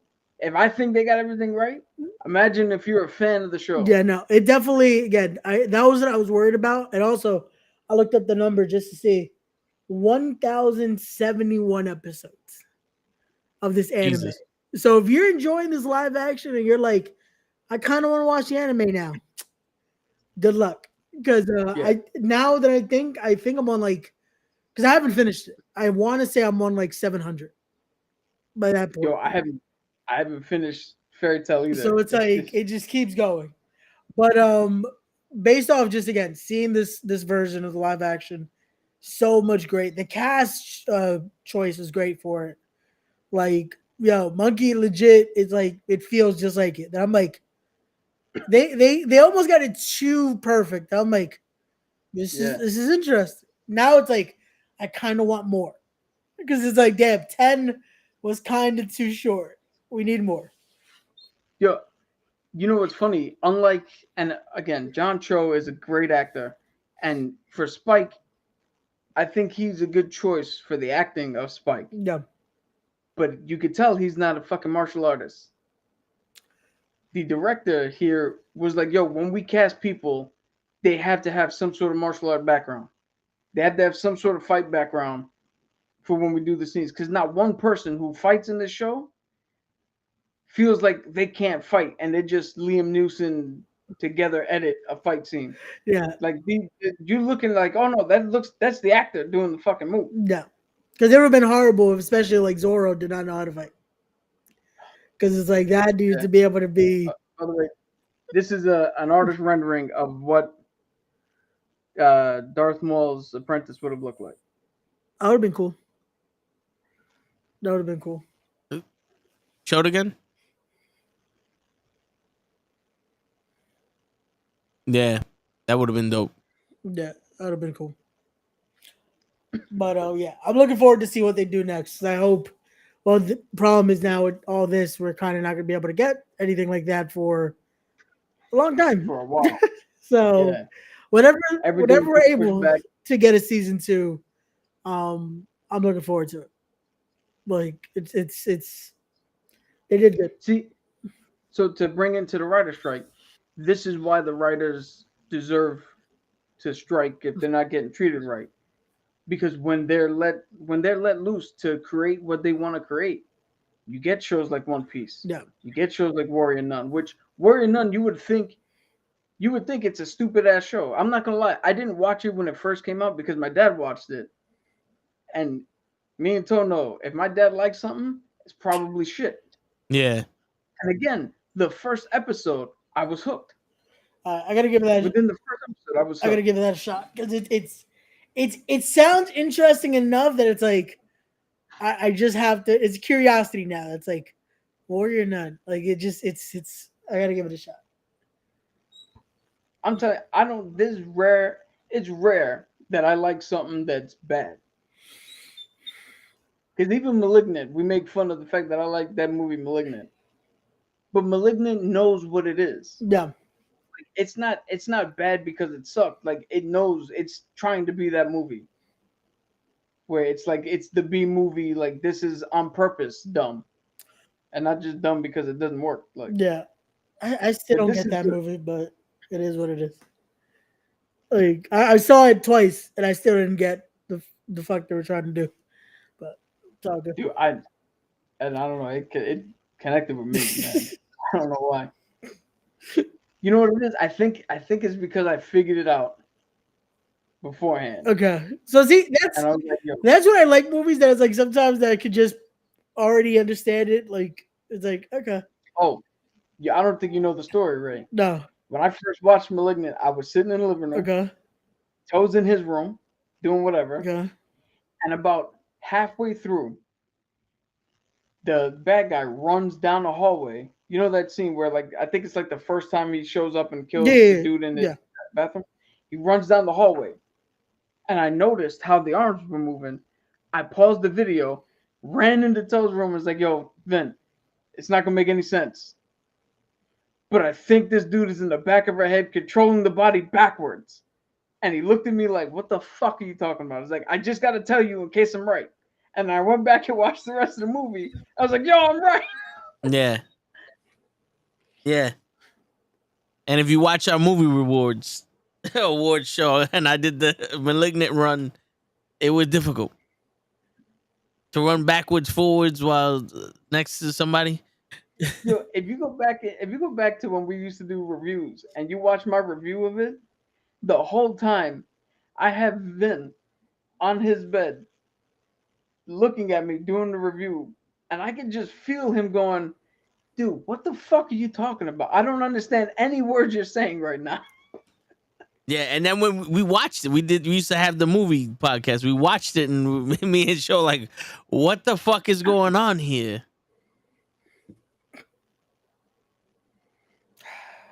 But And he turns into John Wick at the end, which is fucking hilarious. yeah.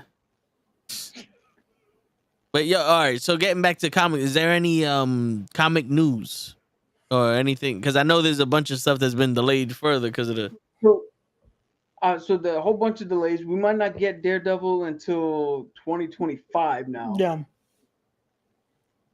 Still to come out this year. Loki is done. It's coming out. Yeah. The Marvels we know is coming out. Cap 4 is done. So that I don't know if it's if they're gonna keep their same release date or if they're gonna move it based on how long the strike goes. But that's in the can. That's done. Echo's still gonna drop all at once. I think in November. Okay. Okay. So that's done. All right. So that's There's a done. new All right. rumor. Yeah, there's a new rumor that Josh Hartnett is being tagged to play Doctor Doom. Yeah, I saw that. I'm like, okay, that's interesting. Interesting. I don't know if I would have went with that.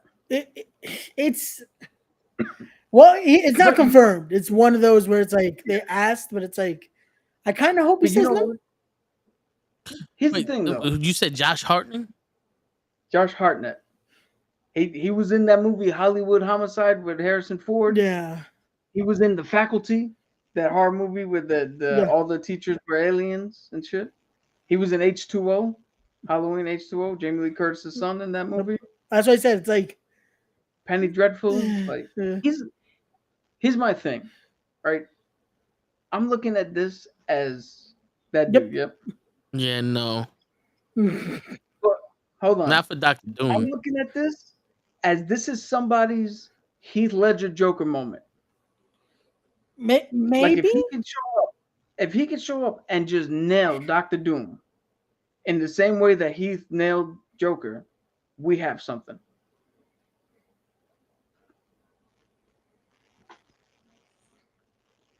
But yo, I'm gonna say it again like I was teasing all day yesterday.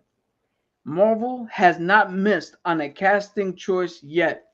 Tell me when I'm telling lies.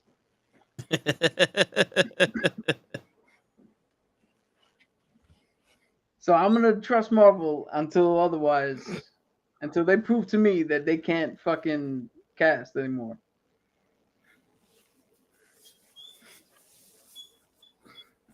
Hey, they gave us Selma Hayek, so we can't argue. They let Yo, Selma just Hayek. hearing Selma Hayek say Thanos. Thanos. It's. I'm still mad that she died so quickly, but hey, Well, I mean, she was only a healer. Like that's why nobody plays healers in video games. but come on, man, it's Selma Hayek. You couldn't just let us have. Word. Kill the fucking guy, the Superman guy.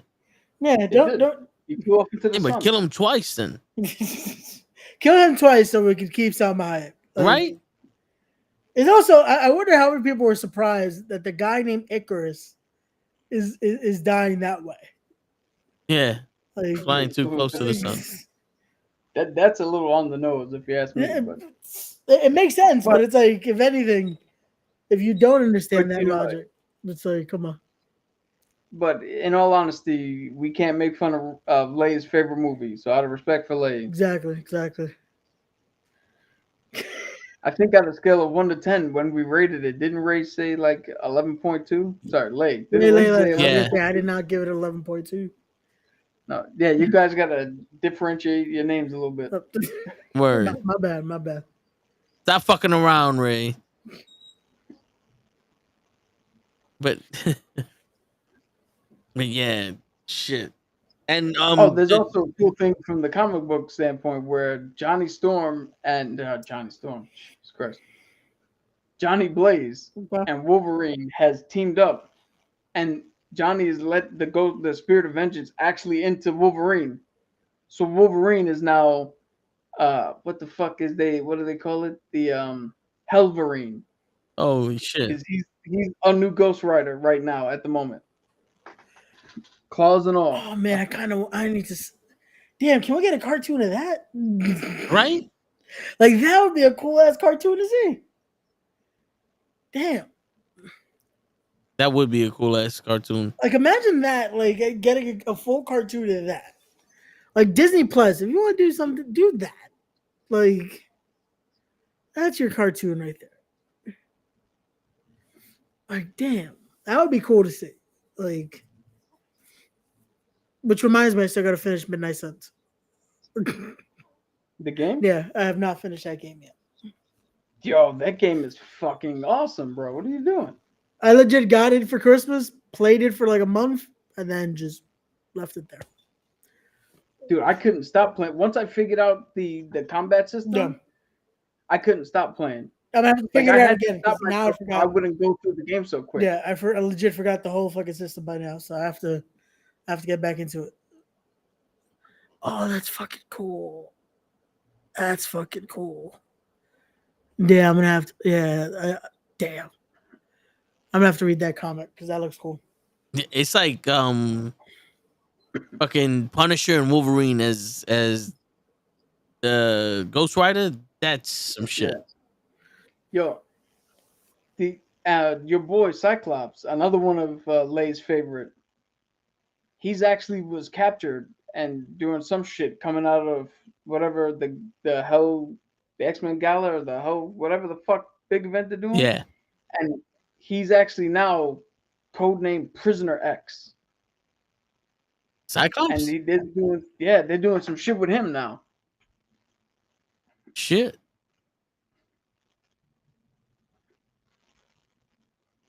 Yeah, so even though I'm not reading, I'm keeping tabs for Yeah. every once in a while for shit that's cool. Like Knight Rider. Jesus Christ. Fuck's wrong with me. Nightcrawler. Okay. He's a new Spider-Man. Really? Yeah. Which is kind of like, how does that work? Yeah, because it's really. Well, I mean, he has all the power. He can walk on walls. Instead of swinging, he can teleport. Like, I mean, he can do it. True. I'm not too sure why the fuck he's doing it, but you know, because if the comic book landscape needs one thing, we all can agree that there is not enough Spider-Men or Batmen running around. Of course. Of course. I think they only have between them. I think they only have active currently 552 running comic lines, and that's not enough. Like that's way too short.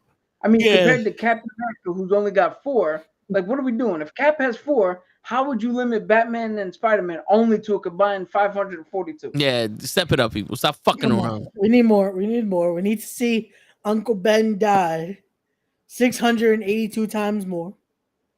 And then we gotta see the parents go another 1,077.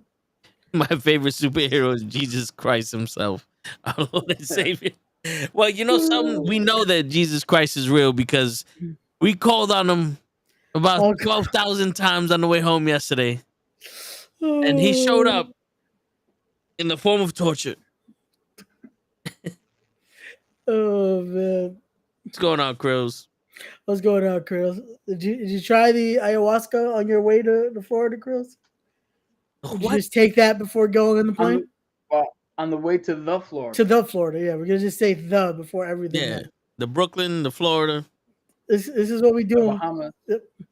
See, no, it fits there. So it's like you just say Bahamas. Oh no, because I'm gonna put it in everywhere it does fit. Just the Alps. And the Florida Keys.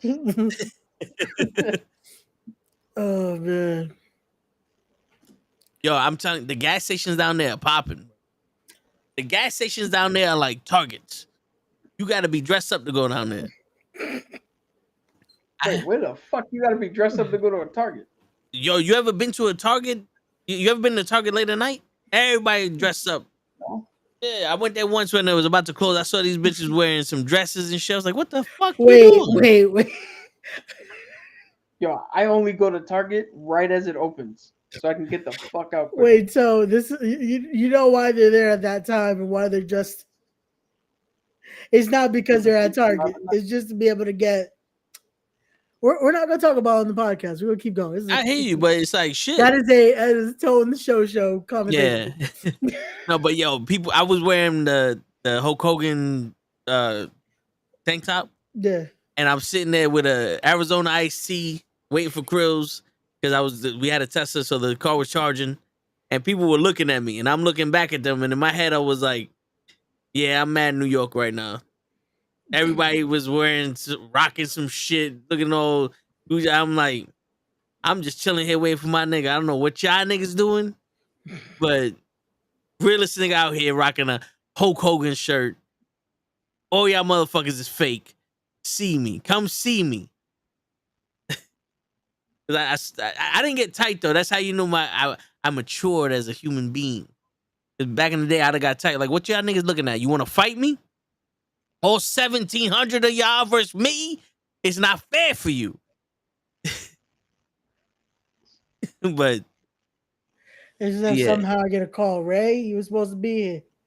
I got my ass jump. Where the fuck was you at, Ray? You from the Brooklyn. You supposed to be on my side.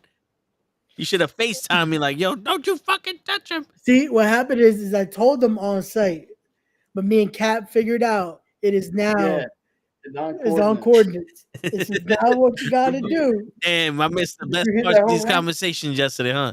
You got to Yo, rewatch go it. back and watch the show. Rewatch it. Me and Cap figured it out. This is what Eddie Kingston was trying to say. Was on coordinates. Yeah, because he wasn't talking about on site. He was talking about not on site as in the first time I see you. It was on site as this is the site of the arena that we're gonna fight in. The fisticuffs will be held in this general area. And as customary, as we know, as now that Eddie Kingston has showed us, as customary, if you have beef with one person that's in a group, when you declare on site, you must first, as just a custom and just as something to ingratiate yourself and show respect, you must go fuck up somebody else in the group first before you head over to the person you actually have the beef with. Exactly. You have to beat them first sight. Yeah, first site on everyone else. Then at the particular site you have agreed on, you'll then fight the person you said you were going to fight. Yeah, Oh, it's on site for them. It's at site for you. Yep. When we meet at the site we located. Yep. You know what it is? He was watching Rambo First Blood, and he got stuck with I didn't draw First Blood, they did. So that's what it is. He's got to wait for that team to hit him, get out of the way, and then now that I have been jumped into your gang, I can go after the leader. Now that this shit is real, it's on Now GPS. it's on. Come on over. Come on over. Come on over. What's that Heavy D song? It's like, now that we found a problem, what are we gonna do? Now that we found a site, when are we gonna fight for this? Or it's actually more. It's more like now that we found a site, I'm gonna go fight this guy and then come for you. Show me where he went straight after the dude he was supposed to fight. Never. Every fucking thing. Never. Ever. He had beef with Jericho. They're in a cage. There is nowhere he can go, and you fight everyone else. They didn't touch each other. He threw Sammy Guevara off the cage. I was gonna say, I thought he would have had problems with Sammy because he legit went after Sammy most of the time. Well, I mean, shit. After the whole debacle with throwing Jericho off the first time, and they're turning around going, "Yo, we need to make this a little more real." I guarantee you, Jericho's like, "I'm not it." Yep. It's like, "Yo, Sammy, you're the youngest one. You can bounce back." Sammy was like, "Oh, it's gonna hurt." Now, Sammy was like, "This is what I do. I don't wrestle." You know, that reminds me of some dude. We were walking around top deck, me and this other Spanish dude, but I was in the service on my ship. And we're walking around, and they're making us do the dumbest thing. And I'm like, yo, why the fuck are they making us do this?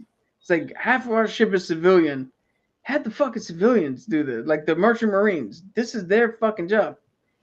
And he looks at me and is like, well, you know, you got to break a few eggs to make an omelet. And I was like, yeah. But why the fuck do they always try to make a Spanish omelet?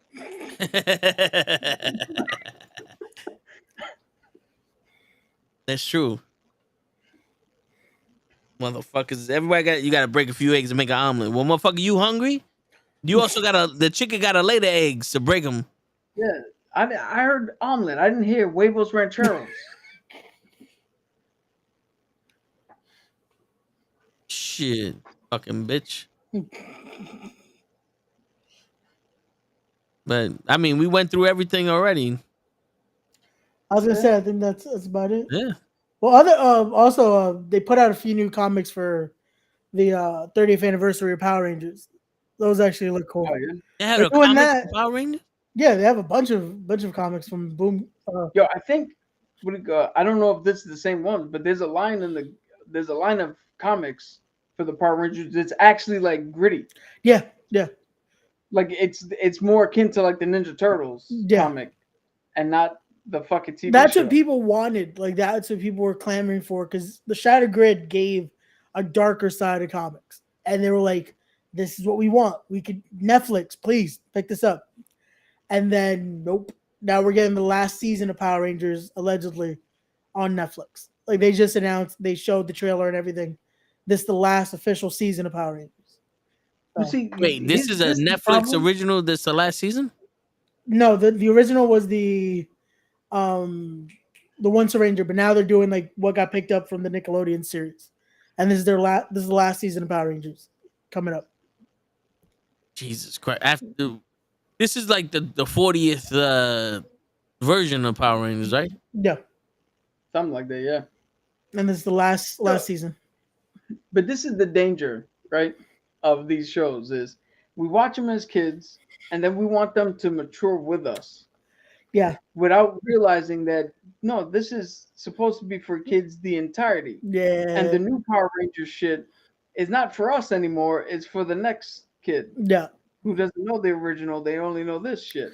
And that's the sad part because when I watched the special they did on Netflix, and I was like, okay, yeah, this did not grow up at all. And it's like, I don't think it's supposed to. At the same, it sucks because it's like as you get older, you start to realize, yeah, this was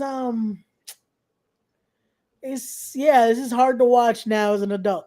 It doesn't age better with time. Like you can watch the Ninja Turtles and have no problem. You watch this and you're like, yeah, no, Superman that's no here. it's not here. No, it's not here. Like that's what I'm looking forward to the film that JDF did before he passed, The Legend of the White Dragon, which that's another thing that just keeps getting pushed back. We're never gonna see that movie. That's the one fucking movie that I saw that like even before he died. Yeah, I saw the trailer to that. I was like, that one I might check out. yeah. It should be good. Like it legit is gonna be a grittier Power Rangers. The problem is, even before he died, they pushed it back years, and now it's like we had a date. It was supposed to be out legit next week, the 11th. It would have been out. No update. Like we have no update. So I have no clue what they're gonna do with that. That's racist. And Yeah, you would think George, the White Tiger would have been. I was gonna say George Lucas. What's his name? James Gunn. He put out more information on the Zombie Collective or the Oodle Loops. Creature Commandos? Yeah, Commandos. Did he? Probably. I'm not. When it comes to like the DCU and what James Gunn's gonna do, I'm not listening to anything he's saying because until the writer's strike fucking ends, all that shit is mute. Let me see what because he really can't do anything until this shit gets resolved. apparently he says it's still actively in development despite the ongoing strikes. He wrote it's animated, so it's separate from the strikes. We're working on it. Yeah, video game and voice animations are not under SAG rule. Yeah.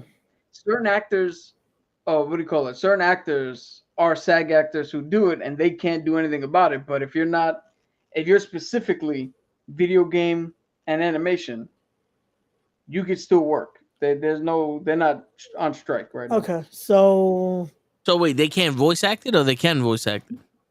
If they're SAG, If you're you a possibly voice cannot. actor, if you're a voice actor, you can act in it. If you're a SAG actor, I don't think you can. Yeah. Okay, so if you're like Samuel and video Jackson, game acting are two different things. so if you're like Samuel Jackson doing a voice, you can't do it. No, yeah, he's out. He would have to be out.